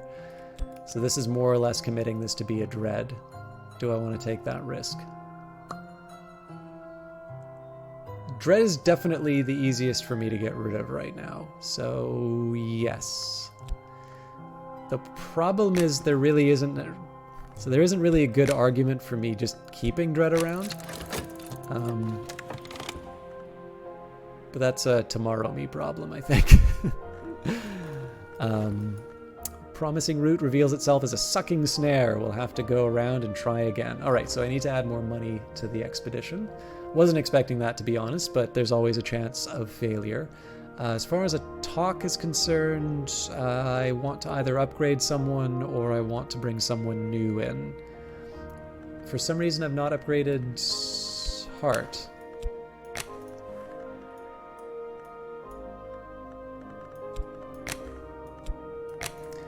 So Leo is the earnest sort, but he's prepared to do what he must.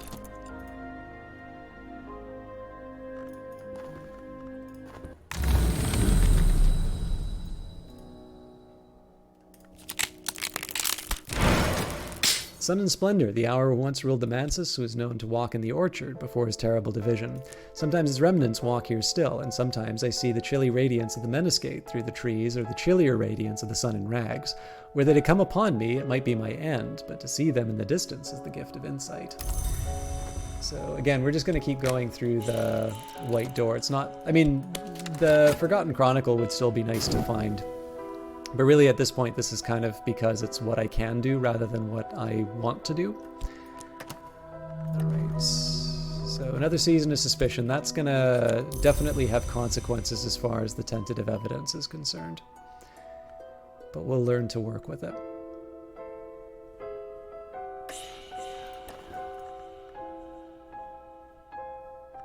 So I'll put the money in for now because there's no other forge that we can throw into it.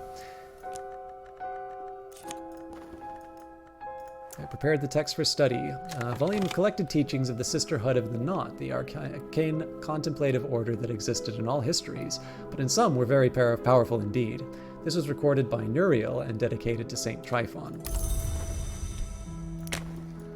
Saint Tryphon, Nuriel explains, performed secret miracles in the name of she who bleeds and bears, and she who opens. Thus Saint Tryphon opened the way to the house of the sun. Thus Saint Tryphon underwent the great birth and ascension to immortality. Now what's really interesting about this, of course, was that there's figures like Julian Cosley, Saint Tryphon, who are just these figures that exist in the text, and then when sort of the New Game Plus came in, the Apostle came in, all of a sudden these names gain a lot more relevance.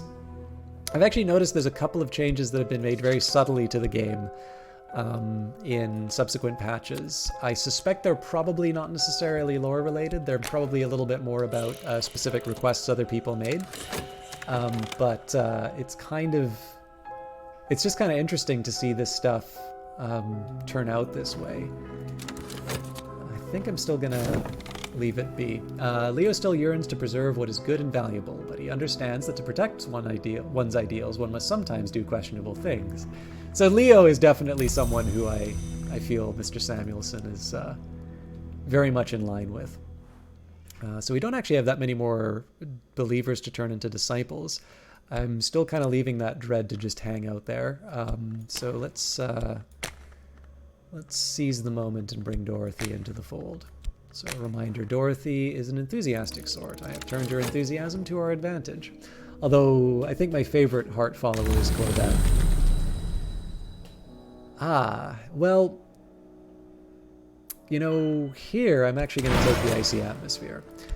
Last night, the white door was bright as a mirror, bright as fresh snow, bright as the migraine moon. I remember its brightness, but I remember its chill the most. I laid my cheek against it, and I still feel the ache of its cold in my skull. Ooh, but this is gonna go away in just a couple seconds. Ugh, that's a real shame. I do have a way of making this last a little bit longer that I'll feel a bit bad doing, but that's life. Alright. I keep forgetting Glover and Glover takes a bit longer than I expected. We'll still go through the white door. Really what I'm trying to do here is summon another voiceless dead, because it will be helpful with the evidence, given that we're going to be generating another notoriety in just a few seconds. Oof, and we got a Season of Despair coming up, so I'm actually going to need to think a little more seriously about how I'm going to overcome some of this stuff. Save across treacherous ground. We're mud spattered and thorn scratched, but we've made it through. So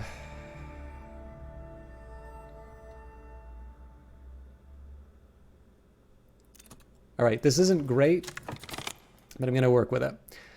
Saint Tryphon began his ascension by passing the horned door. He continued it by learning the invocation Thattic, which Nuriel does not here record on account of its extreme holiness. And Nuriel explains grimly, to achieve the 7 marks of the Great Birth, Saint Tryphon consumed both those whose soul had left them, and even those in whom the soul remained. So we've got the Igavine Rite, which we already had, and another Megalesian incantation. Okay, so study.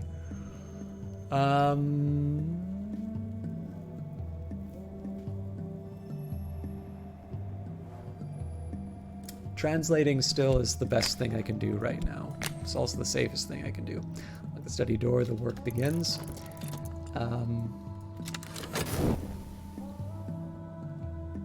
I think I am going to bring the Voiceless Dead. Hello, Erasmus, an example of the game helpfully providing lore and gameplay hints at the same time. Yeah, I mean, this is one of the reasons why it sometimes feels a little... it sometimes feels a little silly to just repeat the same thing over and over and over again. The writing is quite good, so, you know, it's not a hardship to, you know, to bring the material up. Anyway, but I think one of the things that I really like, you know, so one thing I can obviously do, and I have done, is point out, you know, if you haven't, I mean, usually when I've already found the path, but like, you know, you can point out hey, this is what they're talking about when these moments come through. But sometimes the nice thing when you read aloud the same thing from several times before, although obviously you can't do that for books, it's nice to be able to let people figure that out, especially if they're people who watch on a somewhat regular basis, to let that sort of sink in.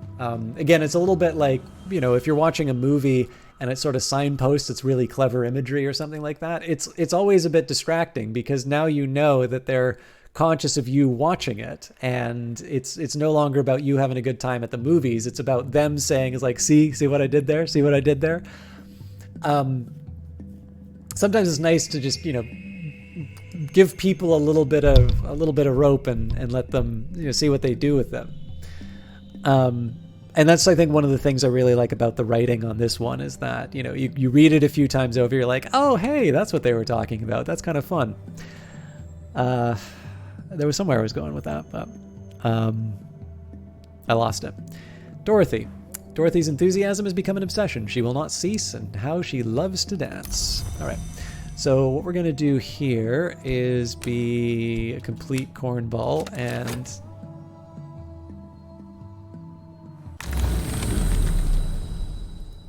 I do not need more restlessness right now.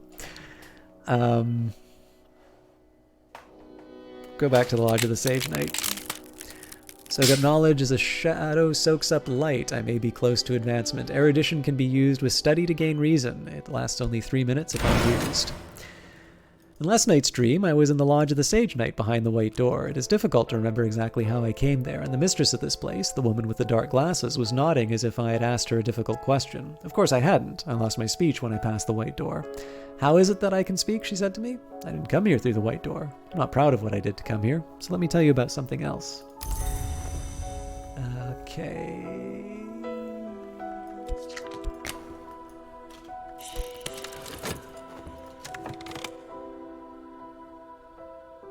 I still have enough.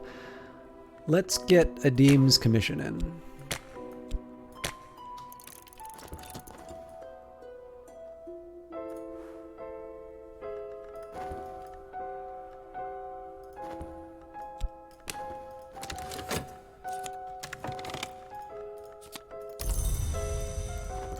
Okay, so Sunset Rite, Icy Atmosphere, Knock.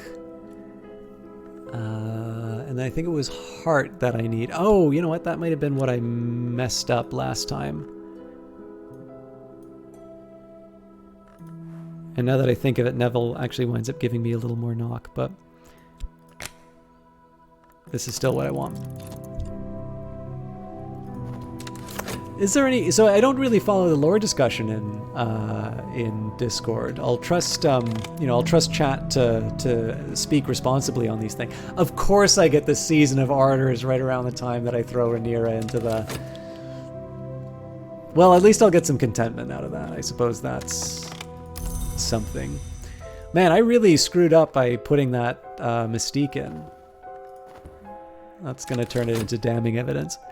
But yeah, did anybody... is there a consensus on how Teresa got in there? I always thought it was sort of left to the imagination, but it could just be because I wasn't reading close enough. Okay, I don't have any more believers to convert.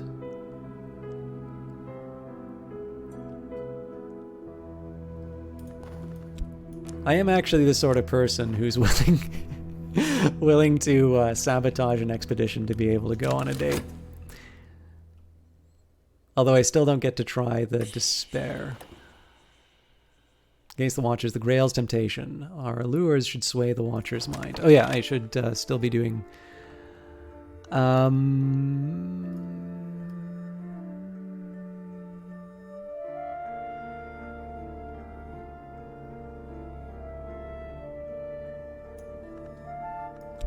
Right, I want to talk with Jannings for a commission, and then I want to start bringing more bodies into the cult.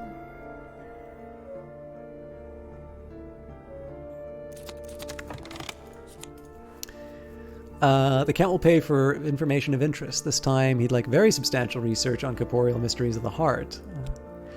Yeah. Well, I mean, one side effect of that, writing that article, is that I have a big file of all the text of Cultist Simulator in like one big corpus. Now, it's not something that really a human being can read, but you know, if you wanted to really just sit from like the top to the bottom, you could actually read the entirety of Cultist Simulator in one go.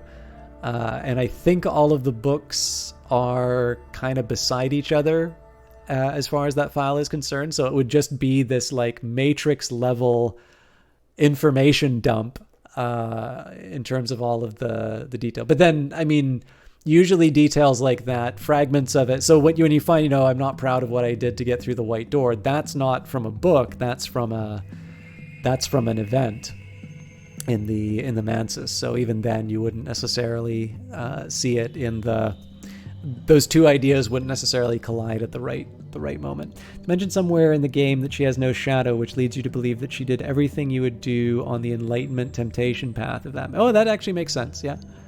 I don't know if that completely... I'm not sure if that explains what happened with Christopher, but those may not be related.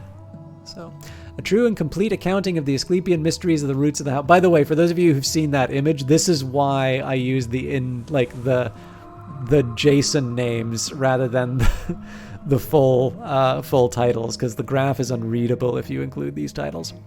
The descriptions of the Asclepian mysteries reproduced by one Riley Gress from supposedly a much older text. It's unlikely to be genuine, but it makes references to the house without walls and its wood right there in the prologue. So here, let's just read this. This is very obviously not an antique text. At the very least, it has been badly mutilated, but it contains substantial intriguing material, especially a persuasive comparison of the house without walls, without doors, to the human body with its many portals. I still need to make the most of the talk verb. Let's do Red Secret talk.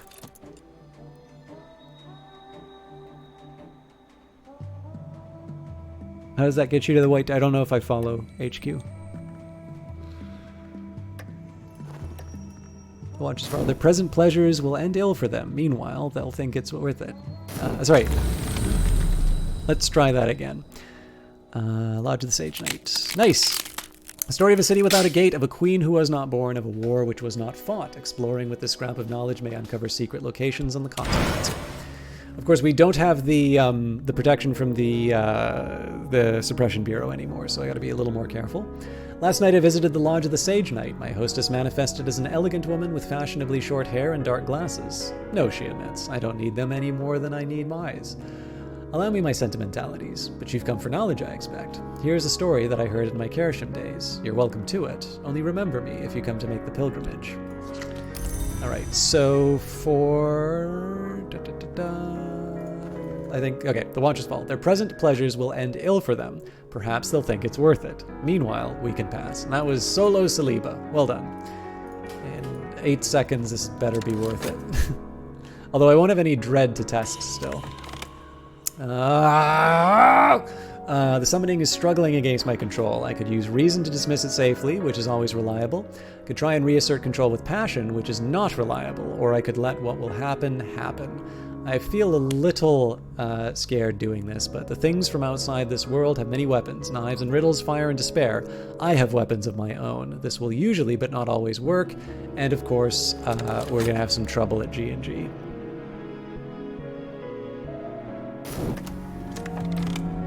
Alright. Gotta make sure I perform.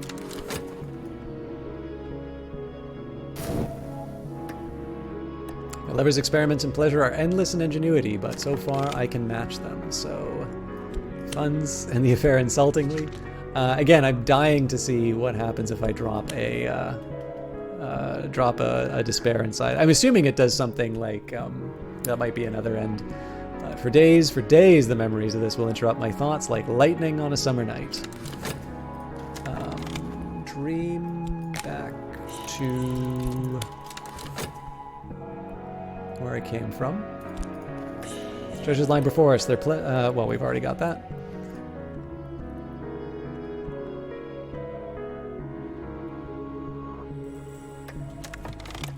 I'm succeeding.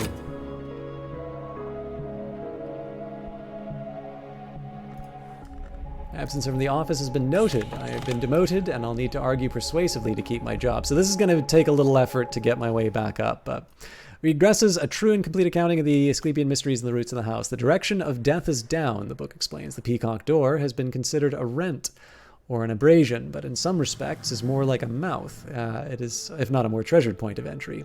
Discussions of the doors include a rite which may conjure creatures through those doors, although key incantations are missing. So we've got right of the map's edge. We've got words that walk. The syllables of this formula are compelling. I find myself snapping my fingers to its rhythms. Its desires do not cease.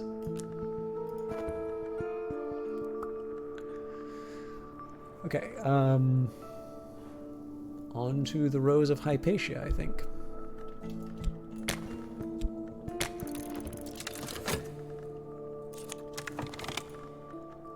Summoning will obey my wishes for now, so I think I'll add the Voiceless Dead to the expedition just to, try and keep some control. Although I'm going to need to wait the 0.5 seconds for the actual card to show up. And we will use our passion as well as our reason to move up. So it's not a pleasant conversation, but it may be a necessary one. When I arrive, Rhaenyra is hazed in perfumes. When I leave, she lies tangled in a glorious sprawl of limbs. I'll carry her with me for days. So she still holds a grudge. Pleasant memory. I feel like there are probably other ways for me to advance that. And I know I'll get restlessness if I dream of this again. Maybe that's what I want. Oh. Well, I missed the opportunity. Delayed delivery, a barred door, a cramped space, a hidden cargo.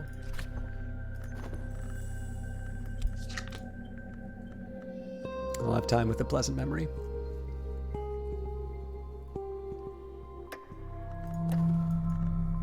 Okay, so restlessness will be appearing before too long. I've been offered another chance. I am apparently expected to be grateful.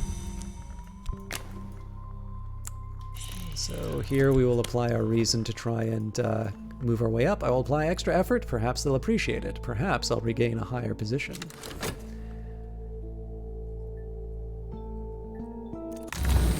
It's kind of nice because it's a short, it's kind of like a short timer on it, but overall, I think the higher level job is in the sweet spot. Damn it. Light leaks through the cracks. My mind is brighter than it ever was. The higher I rise, the more I see. Last night in the billowing blue of the Lodge of the Sage Knight, I sat on velvet cushions and watched two dead contend with shining swords. They came with the place, says the woman who rules here now, the one who once called herself Gallagher. I was not the Sage Knight, if that's what you're wondering. He went higher in the manses long before I came here. My attention has drifted. The swords sparkle, like falling water. The dead move like dancers. Alright, I'm safe for now. My adversary has not enough evidence to bring a case against me, and they found no new clues. That's a little surprising, but not unwelcome. Let's just spike the fascination right away. And the Voiceless Dead should be able to deal with the evidence before too long, although they are going to sort of rot in the sun. The Watchers were here guarding crates sealed with thief-signed ribbons. This was not a lawful operation. The owners of the cargo may not be pleased with our meddling. Well, what are they going to do about it? Violet is not Forge. So there's my notoriety. Good job, Saliba. Hello, Falcine. Alright, spare money. Piebald Pigment. Martensite Paste. And another Maravine Idol. So while I'm exploring, let's go for the Forgotten Chronicle, just because I can.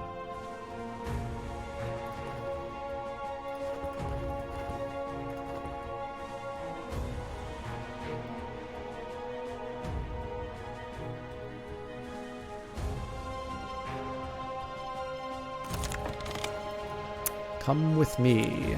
Another hanger-on. Alright, fair enough.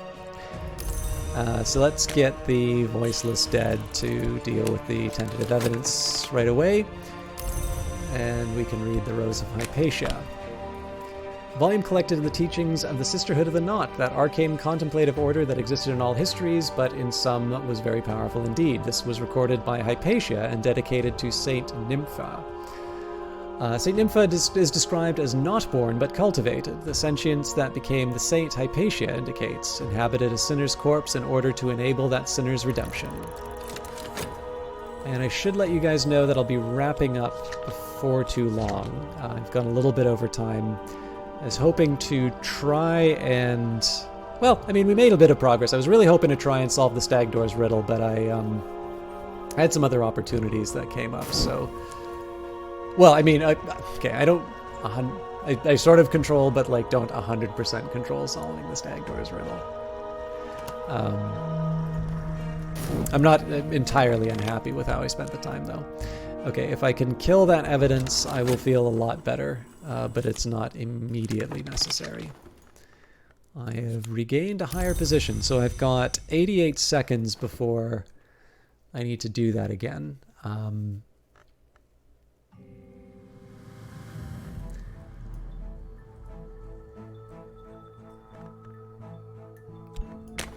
I'll be able to paint away the restlessness, that's fine. Hi, tall man alive. So it's what must open before the way opens.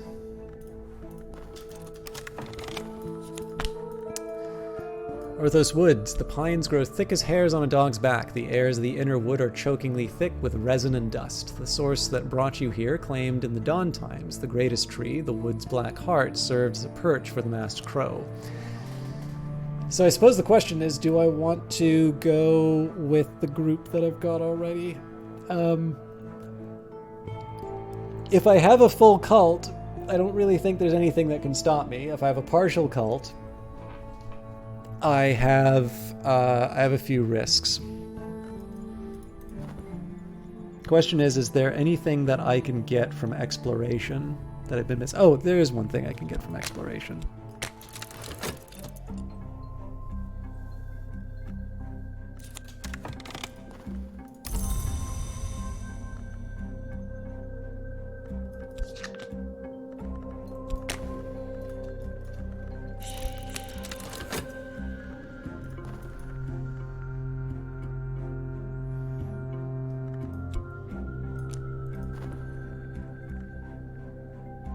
I thought I screwed up for a second, but we're good. I'll be able to paint this away.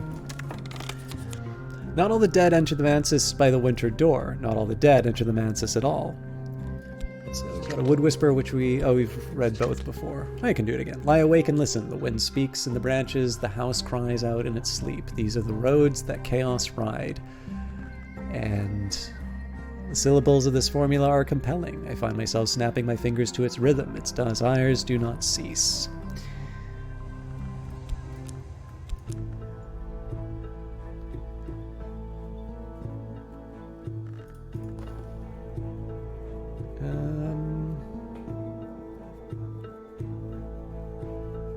Well, let's read what we've got. I'll actually flip these around.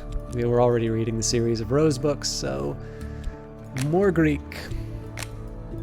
The Rose of One's Eye, marked with the tripled sign of the arcane contemplative order known as the Sisterhood of the Knot, but the fourth leaf has been added, disfiguring the sign in Greek. I await word.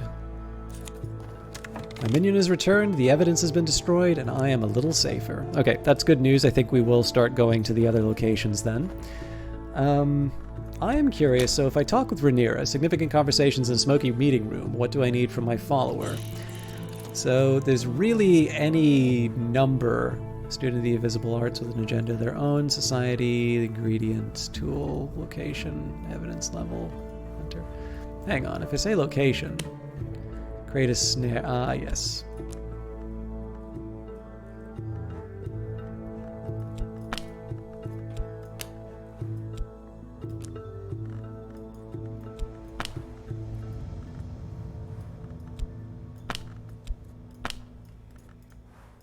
Just trying to think of some other things that I can do with these.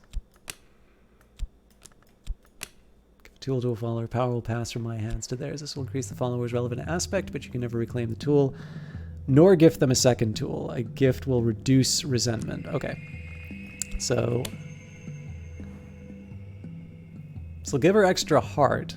Well, this is the thing. I don't actually need her to be Super Grail, because she's already going to become Super Grail. So sure, we'll give her a Meravine Idol, because I've got a second of those. I don't want to give up the stained gloves, because then that means that I'm not able to upgrade people. The Auctioneer's Gamble Bangs, my item has sold. And yes, let's go to Kiglin's Scratch. I could send an expedition here to find books, treasures, tools of power, but I'll need followers to send and funds to supply them. So, of course, Voiceless Dead goes right away because I want to... keep him around. We prepare for the descent. We bring rope, tools, light. We arm ourselves against anything down there that may yet move. Right, so here the Romans dug for silver until they reached the unsanctioned space where the names hid things not fit for sunlight. Many others have come since then, even as the tunnels crumble. Okay, sorry, I thought this was the one with the serpent, but it's not. And I'm an idiot. Once more with feeling.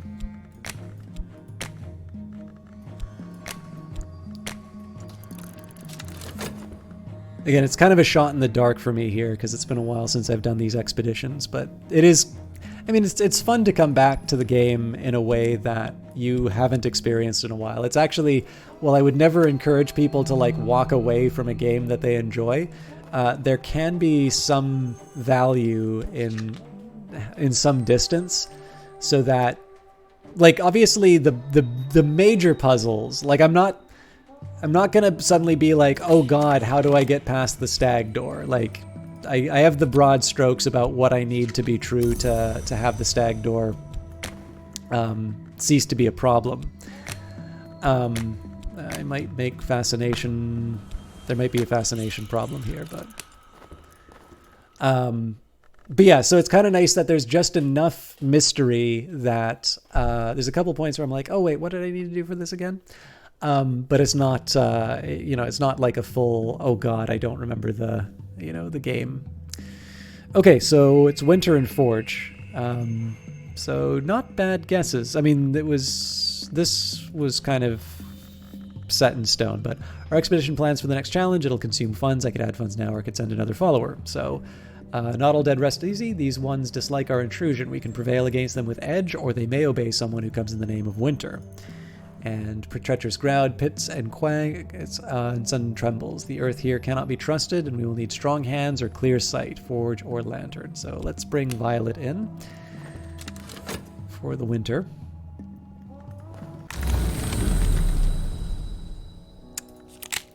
Glimmering. I recall my dream. This was the lodge of the blue silk flapping in the wind of the bounds at the Mansus edge, and here was its mistress, who welcomed me as she welcomes all travelers. Company is nice, she confided, but I miss my Christopher. 10 years. 10 years and not long enough. But we could not have been long together, not without touching each other, and you know what happens when a man long lies with a long woman. Or perhaps you don't. I hope you don't. I won't tell you just in case. I'll give you a tiny gift.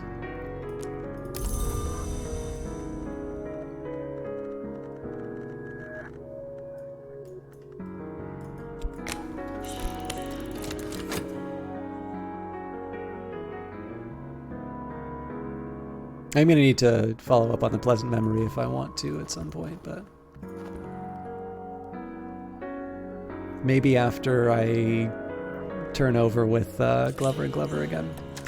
I prepared the text for study. The heretical teachings of a disgraced offshoot of the Sisterhood of the Knot, that arcane contemplative order that existed in all histories. This was recorded by Wanzai and dedicated to Saint Respicius. The offshoot favored by Wanzai, the true sisterhood, followed Saint Respicius in pursuing ascension in the name of the door in the eye, the merciless hour of light. Saint Respicius failed, perhaps because the larger sisterhood tracked him down and ritually strangled him, but Wanzai outlined steps for those who hope to succeed. Of course, here we're pursuing a sensation victory, so this maybe isn't quite as relevant as it would be in other circumstances, but to be carried in a bandage sling like a well-behaved infant. So, honored. I have honored this follower with a gift. Looks like they have an aspect of heart. Okay, it's just one aspect of heart. But we're on good terms again, which makes me reasonably happy. Let's do... I'm going to need to get rid of the evidence, but it seems a waste not to try and bring at least one more body in. I should have got a commission from Adim. Ah well.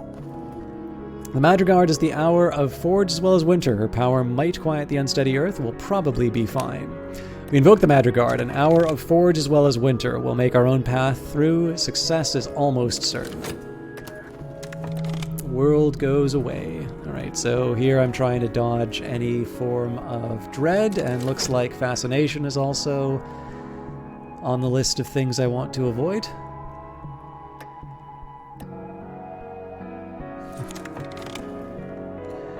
Certain that my adversary has lodged a copy of their notes elsewhere, with their solicitor, with their superior, or even with a contact in the press. This is troubling.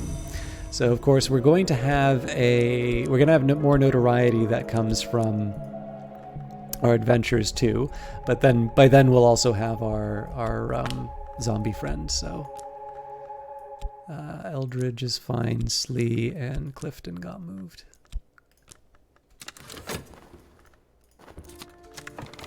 Okay, back to Glover and Glover before I get fired again. I'm not sure if the mystique is something I feel good about or bad about right now. It can be helpful in some contexts, but here I think it's just going to keep the... I think I keep forgetting to spend the money on paints. I haven't actually remembered putting the funds in, but then again, I usually just do it like for instrumental purposes. We're mud spattered and thorn scratched, but we've made it through. Okay, I don't really want to do another restlessness right now. Back to the Lodge of the Sage Knight. Clouds part, walls creak, old wounds ache. Last night, in the great pavilion above the grey sprawl of the Bounds, a woman who once called herself Teresa Gallmer sat on gilt-fringed cushions and offered me a horn cup of dream wine. The wine is imaginary, she explained, but the cup is not. To navigate the Mansis, one must understand the distinction. Perhaps one day you'll join me on the pilgrimage, or I'll join you. So here, let us share a secret. And her breath tickled in my ear. So there are some things that I could summon with this. The thing is that I don't have a very clear game plan in terms of what I actually want to be summoning right now. And generally when I'm in a moment like that, I want to, you know, I kind of want to be a bit careful. Like, so if I do something like a hint can be very helpful in a lot of circumstances, but if I don't renew it, then I potentially wind up with fascination.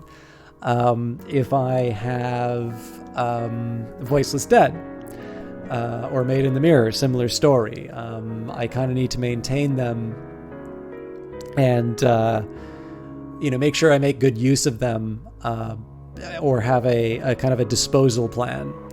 And at the moment, I'm somewhat happy. I mean, we're still doing fairly low-level expeditions, so it's not like I'm completely drowning in terms of what I want to get away with. So I think at this point we'll dwell on the pleasant memory and we'll let the subtle fracture just slowly go away. So the sweet stillness of a common understanding, a moment in winter light. I'm curious if this produces the same result as last time. If it's restlessness, then I need to be careful of dread, but no, interesting. So another contentment and a fleeting reminiscence. Back in. This may generate fascination in a time that I don't want it, but that's always a risk. Seek in dreams, seek the Mansis. The third mask can be activated only when one has passed the stag door. One must pass the wood, one must rise to the white door, and the stag door awaits the light bearer in the sight of Gearby. It's a Chiliarch's lesson, which we already have, but we can read again. This is the bone-deep story of the thousand men learnt in antiquity, of blood and its exits. To speak it aloud is to hear the sword hissed. Use this in a rite with a corpse and winter power, and the corpse will rise. An Amansis glimpse, a snatch of poetry, a single memory of a certain house that all of us visit at least twice in our lives. For one's first visit to the Mansis, this lore is almost essential. So here's an interesting question. If I try and combine these, I need either risk health or use a prism. Ooh, wow. They're not kidding around. And then in the Igavain rite, they want... I don't have erudition. Hey, Tall Man Alive, thank you very much. 14 months. What's wrong with you, sir? Thank you very much. Let's change it up. Oop.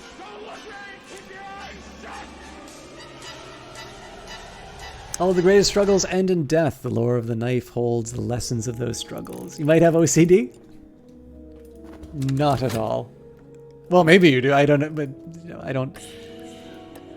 Clearly, it's the high-quality entertainment that keeps bringing you back, right? Our expedition plans for the next challenge. It'll consume funds. I can add funds now, or I could send another follower.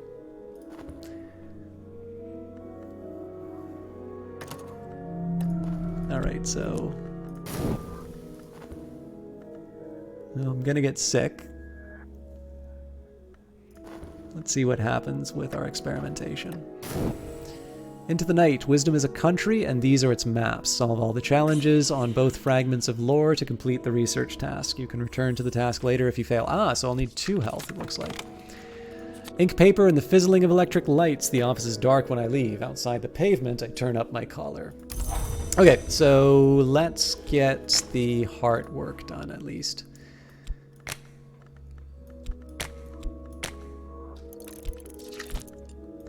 I don't see much use in doing any of the other activities, and then I'll talk with the Deem when I can, but the dead circle the edge of our vision like frayed dreams. The very air around us is chill with winter's shadow. They must recognize that. Now, let's stick to that story. You gotta have some level of OCD to beat this game. Most people just quit. Oh, you mean Cultist Simulator?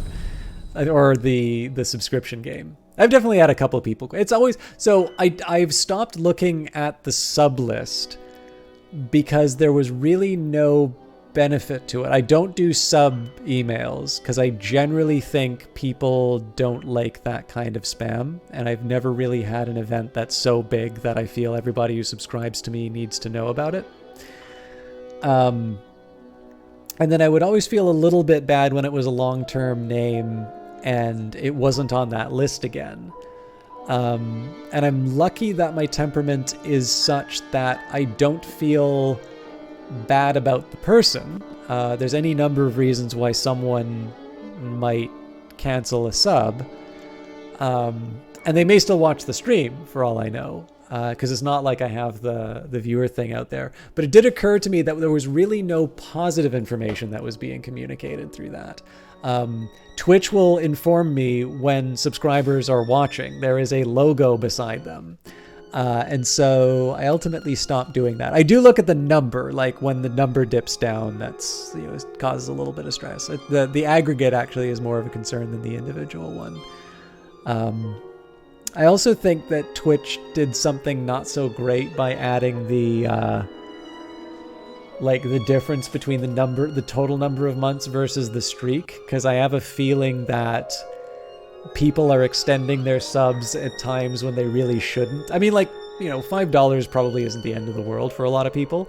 But then again, if you are at a point where $5 is the difference between getting something you want and not getting something you want, I really wish Twitch would not create this, like, nudge to get you to do something that you wouldn't have otherwise done. Especially because, like, you know, I only see half of that, right? So, you know, for $2.50, I think you should you know, buy the thing you want, not necessarily a sub. Although with that in mind, you know, for those of you who want to do the sub and can afford it, you know, keeps me paying for the better internet.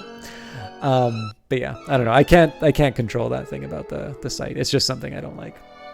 But thank you very much for the subs anyway. I believe that's 2 tonight. So thank you very much for the subs to HQ3473, who also followed today, and Tall Man Alive. Ooh, lucky Forgotten Chronicle. Last night I walked in the Orchard of Lights. I plucked the fruit, which is always ripe, and consumed it in 2 bites. The taste is not to be forgotten. As I licked the glowing juices from my fingers, I saw a message carved in the bark of the tree. When I woke, I recorded that message, all I could remember in my diary. Okay, dream-wise, what do I want to do? Probably just go back to the white door. I don't really have much ambition.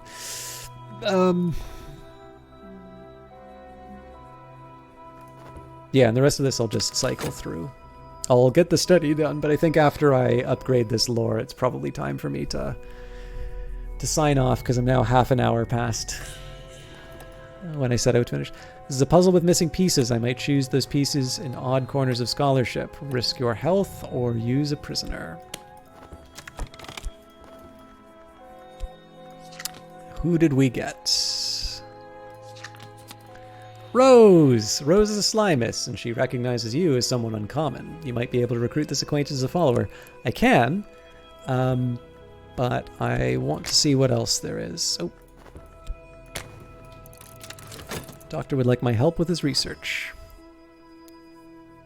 So Rose is going to get me some edge, I believe. And so in this case, I would rather consider other candidates. The world as it is. Mirrors are calm. The sun is steady. The glory recedes. I am sane, if that means anything. No fascination drives your visions. It is over for now.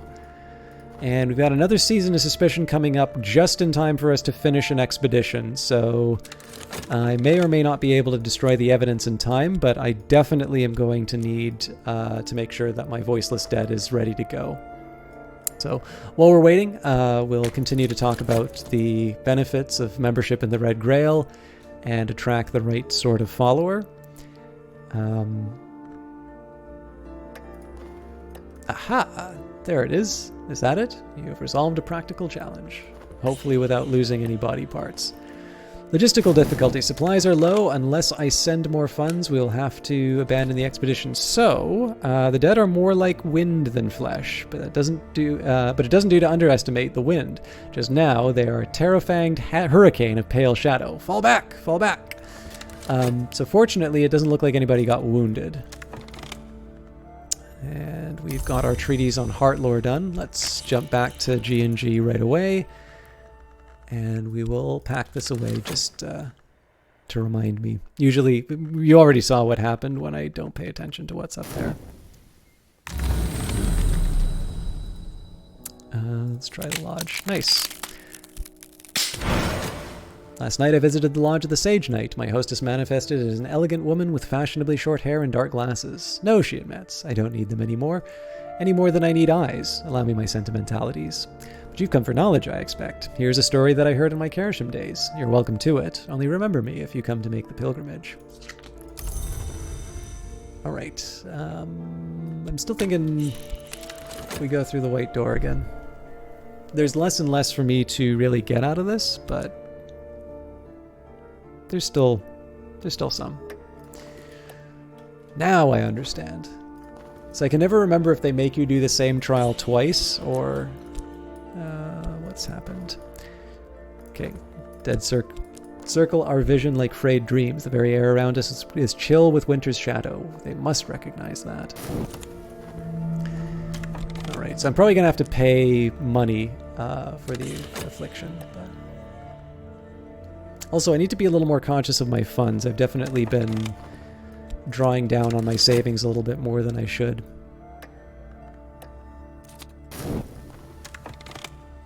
I've increased my mastery of the lore of the knife, which we call by its aspect edge. So, Operation of the Labite, a series of mystic exercises that require both dedication and terror. Use this in a rite with a corpse and winter power, and the corpse will rise. Now, I do have 2 knock for an upgrade, but I do not have... Well, I suppose if I took the Ardent Orison, I could upgrade the Smith's Secret, then the Ardent Orison, then get to the 3rd level forge. Or I can just try and find books. In the meantime, let's finish off what we've already got. So I have one more Greek translation to do on What is Contained by Silver, which is another Lantern book, a bestiary by Pomander in Greek. I guess I did say I was going to stop after this, but let's at least fix my affliction, and hey, more romance. Ooh, damn it. I think that would have been a good time for me to test the dread. There might be other ways I wind up with a dread. Light dews the skin and suffuses the air. 6th order influence, significant resonances, or correspondences. This can be used in some rites to summon minions. The invisible arts, Christopher Lalopoli is said to have remarked, are as profitable as macrame, as ethical as tobacco smuggling, and in general as beneficial as roulette. Still, there is always the Orchard of Lights, and indeed the orchard, with its glowing fruit and peaceful mists, is a place to be yearned for. Last night I walked there in the peaceful hours of the deep night. Even after waking, I still carry with me a little of the glory of the old sun. So, what I probably will wind up doing with the... what I'll probably wind up doing with the intensity of radiance is bringing Rose or whoever shows up in 30 seconds. I'll probably induct them into the Order of the Bloody Cup, and then I'll just use the influence as part of the ceremony to get rid of it without generating fascination. I've got a date with Rhaenyra, lined up. I really don't have a whole lot to do with that right now. I feel like I should be doing more.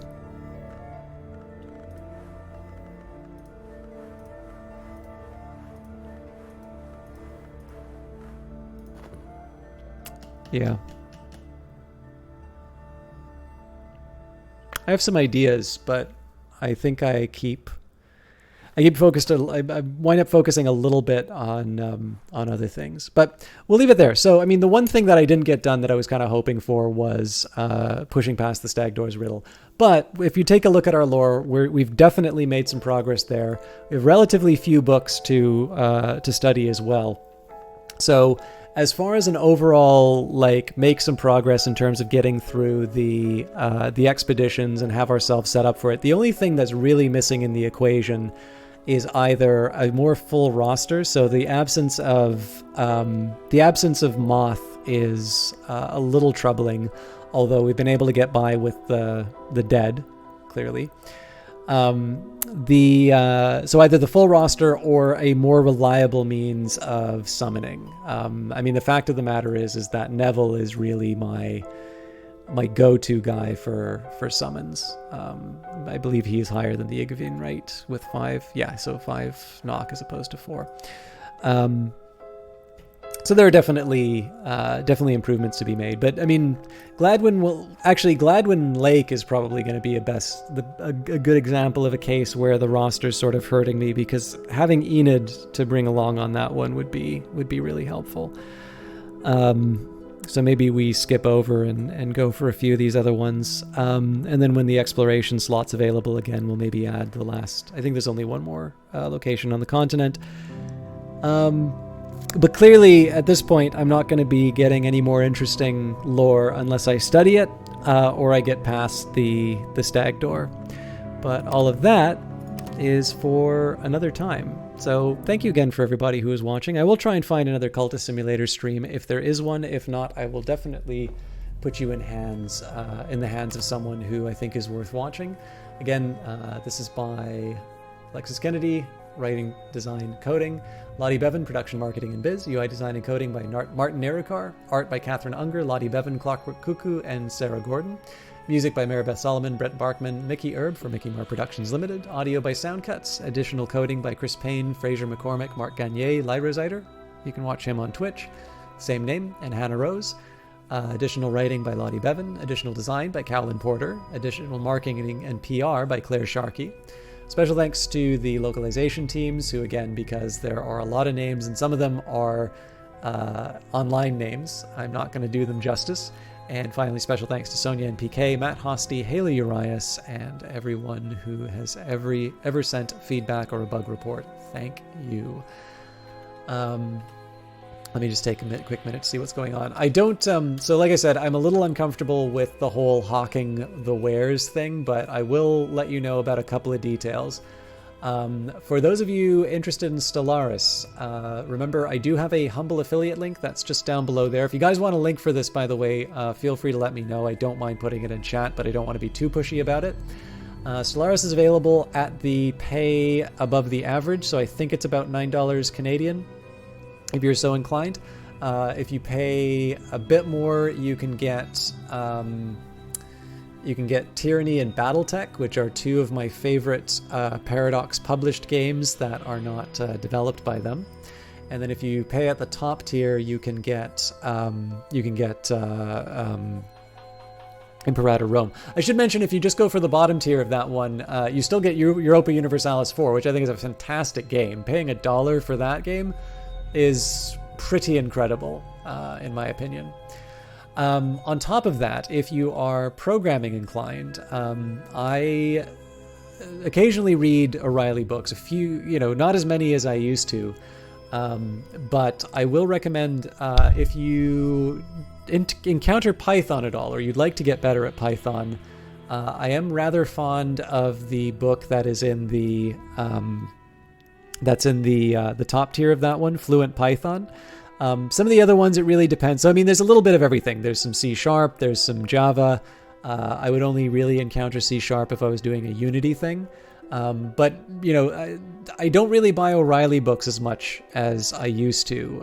But I do find that when I do buy them, it tends to be in the Humble bundles. And given the fact that Fluent Python is actually rather expensive, but I think a very good book to become, fluent with Python, like to move past the point where sort of, basic operations, but to really understand the strengths of that language. I think that's a fairly good book, and it's one of the reasons why I wanted to cite that. The other reason why I would mention it is simply that Humble has changed the way that they do these bundles now. So if you do use my affiliate link, or even if you do use any other link, the choose where your money goes option is hidden by a drop-down menu. So just before checkout, there's a little triangle that you click to do the allocation. Do use that option, right? I don't think that Humble should be taking its tip because you're not looking at what's going on. I do, yes. It's just down below. If you want the link, though, I can...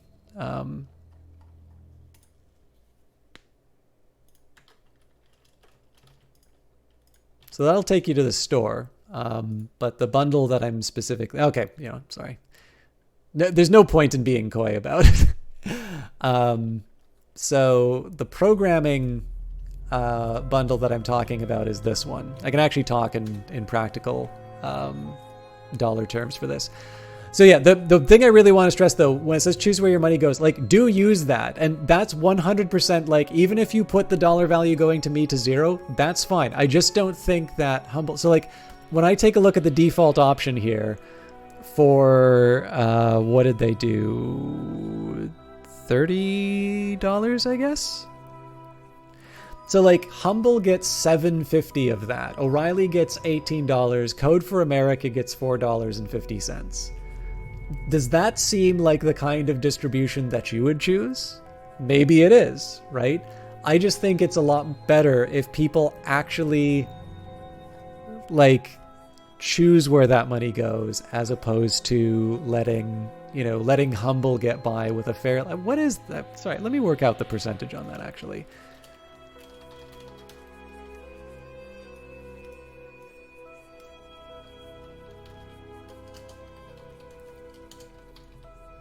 Yeah, so that's 30.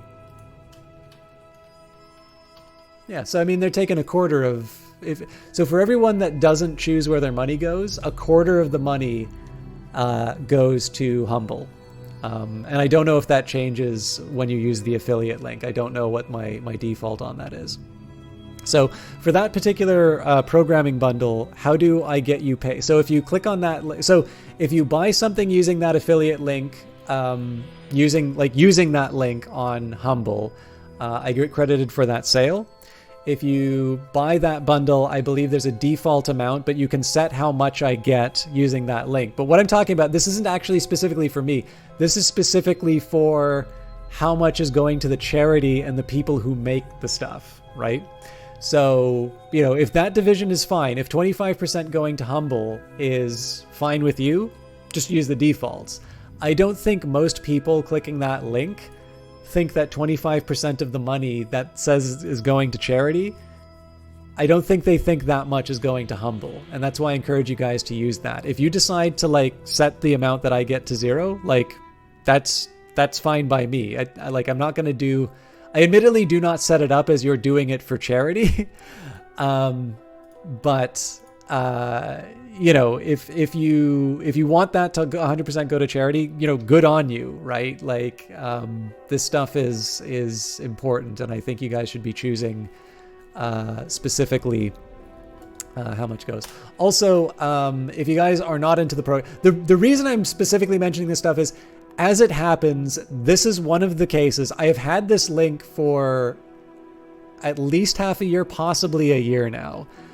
The reason I'm mentioning this now, as opposed to constantly talking about the bundles, this is stuff that I would be buying for myself if I didn't already own it. I really like the Fluent Python book. It cost me a little less than the 70, but like the list price for it is 70. And admittedly, it's an electronic copy, but to get it for 2050, that's a pretty decent deal. I know Rust is really popular. I don't know whether or not the programming Rust book is good. I'm kind of interested in the learning SQL book. I might spend the 11 for it. Although I think their SQL cookbook's a little bit better. I will caution you, the Canadian 135, the Think Julia book, there might be a free version of that online. I know Alan Downey released his last 2 books as free PDFs, so just keep that in mind.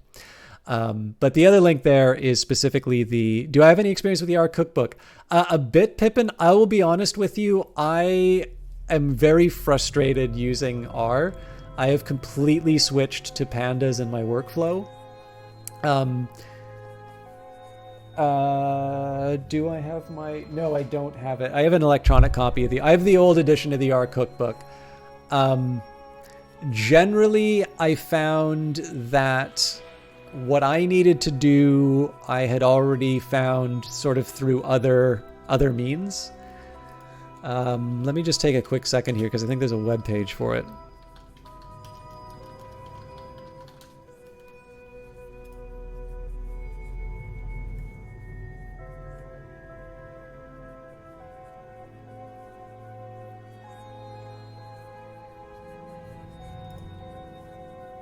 Oh no, sorry, that's a different site that I'm thinking of. So yeah, I honestly can't tell you a whole. Oh, hello. I might have just saved you a bunch of money.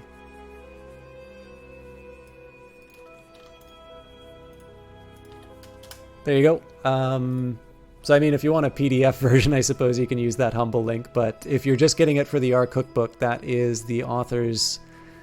That's the author's webpage, and that will tell you exactly what's in there. So yeah, I'll be honest with you. Like, I'm probably not the right person to ask about this, because I don't use R as much anymore. I think some of the basic ones, like how do you read CSV files, I mean, that's kind of automatically done in RStudio right now. Most of the stuff that I want to do tends to be specific to the data that I'm using. And I mean, again, I don't want to throw the book under the bus. There is some useful stuff inside of it. It just so happens that from my background and the problems I was trying to solve, it didn't necessarily align itself that well with a cookbook approach. The questions I was trying to answer tended to be a little bit more about specifically how R's syntax works.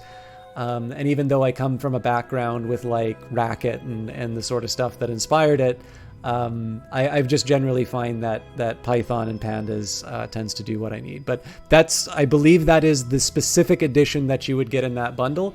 You know, take a look at that. If it gives you the answers that you need, you know, you don't need to buy it. And if it doesn't give you the answers that you need, well, now you know you didn't need to buy it anyway. But yeah, the second week, sorry guys, I know I'm talking shop, and I said I was gonna wrap up. I know who I'm gonna host tonight for sure. But yeah, with that in mind, for those of you who don't do programming stuff, first of all, bless you, because life is so much better. But that Paradox bundle would be the other one. I mean, again, it's hard for me to say, although I actually might wind up buying it for Necropolis. But if you pay $1.34 or more, you get Age of Wonders 3, which I think is a very good 4X game, and Europa Universalis 4, which I think is ridiculous to spend $1 for it. I've never played Warlock Master of the Arcane, so I can't recommend that one way or the other. Stellaris for $8.63 Canadian, or whatever your regional equivalent is. You also get the Victoria Collection and Necropolis Brutal Edition, but honestly, this is the reason I'm recommending this bundle. The $8.63 for the base game of Stellaris, that's a pretty decent deal. If you pay $16.10 Canadian or more, again, a regional equivalent, this is the other one that really got my attention. Again, I'm not saying this because they're in the bundle. This is legitimately has been the only one really giving these ones a run for their money is Surviving Mars, but I think Tyranny was grossly underrated. That was Obsidian's CRPG before they went off to do Pillars of Eternity 2 and almost go bankrupt. Of course, they're now owned by Microsoft, so I suspect they'll probably not be doing Tyranny 2 anytime soon. I thought Tyranny was excellent. Battletech was also really good, and that's the digital deluxe edition, so you get like the fancy Shadowhawk skin for it. And then if you want to go to the top tier, Imperator Rome is 2281. That game obviously was not very well received on release. I have noticed that the reviews for it have crept up. I really liked it on release, so I'm not really in a position to tell you, yes, spend 2281 and put the full amount towards me, System Chalk. Obviously, you got to decide whether or not Imperator Rome is interesting enough for you to pick it up. But those are two bundles that really got my attention. Some of you may already have content creators that you support through their affiliate links. If you are thinking of getting it and you prefer supporting them, please do so. But I spend the time talking about this because I really want to highlight the fact that the choose where your money goes option, like, use it. And I don't care if the money doesn't go to me. I care that the money goes where you think it should be going. And I think 25% is too much for Humble to be putting in there. And when you guys look at that, you will see that they are very obviously trying to get away with something. And that's why I feel a bit bad with it. One last one is there is the Epic sale going on right now. I picked up the Division, the Warlords of New York expansion. A few of the games have actually raised their revenue share. So for those of you who do use the Epic Store, and you were thinking of picking up something like Industries of Titan, or I don't know why you'd be getting Civilization. I mean, if you've been waiting for it to go on the Epic Store to get Civilization, I can't help you. Presumably you would have already bought it. But yeah, there's some good games on there. I think Rebel Galaxy Outlaw was one that we played recently that I think counts on that. I don't remember if they raised their creator share. But if you just want to get the free game, Tacoma is one of the ones for free. And on July 30th, Super Brothers Sword and Sorcery will be coming. I think that's a wonderful game too. So there's actually a number of very good deals coming up, and a number of good deals that potentially support the stream. If you do the Epic one, again, you can use the link down below on the stream, but you can also just on checkout type out the name System Chalk, and I get credited with the sale at whatever the rate is. And I should mention that Epic is really cool about that program. There was a time when there was something that broke on their end, and not only did they make me whole, but they actually gave in some extra cash for that as well. So I know gamers, at least, a vocal minority, really like to hate on the Epic Store. But I gotta be honest with you, they have been the most upfront, and they have definitely been the most friendly to both developers and affiliates out of all of the different groups. And then finally, if nothing in there appeals to you, please don't spend the money. The whole idea about this is a way of getting you to support the channel, doing something that you would have done already, and me just driving the traffic there, as opposed to you buying something specifically for the channel. So, sorry for the sales pitch, especially for those of you that heard that at the start. We're going to be rating Apocalypse. A lot of you, well, not a lot of you, but some of you were saying you should do podcasts. Well... Guess what? I did a podcast with Apocalypse. We talked about science fiction movies with her and her companion, It's D-Pain. I had a really good time with it. The podcast is long. It's 2.5 hours. But I have delivered on that front. But Apocalypse is a lot of fun to watch. She is one I feel very comfortable leaving you in her capable hands with, so please treat her well. And as for me, I will be back Friday, and I'm not 100% sure what I'm playing yet, but it will be fun. So have a good night. We'll see you next time.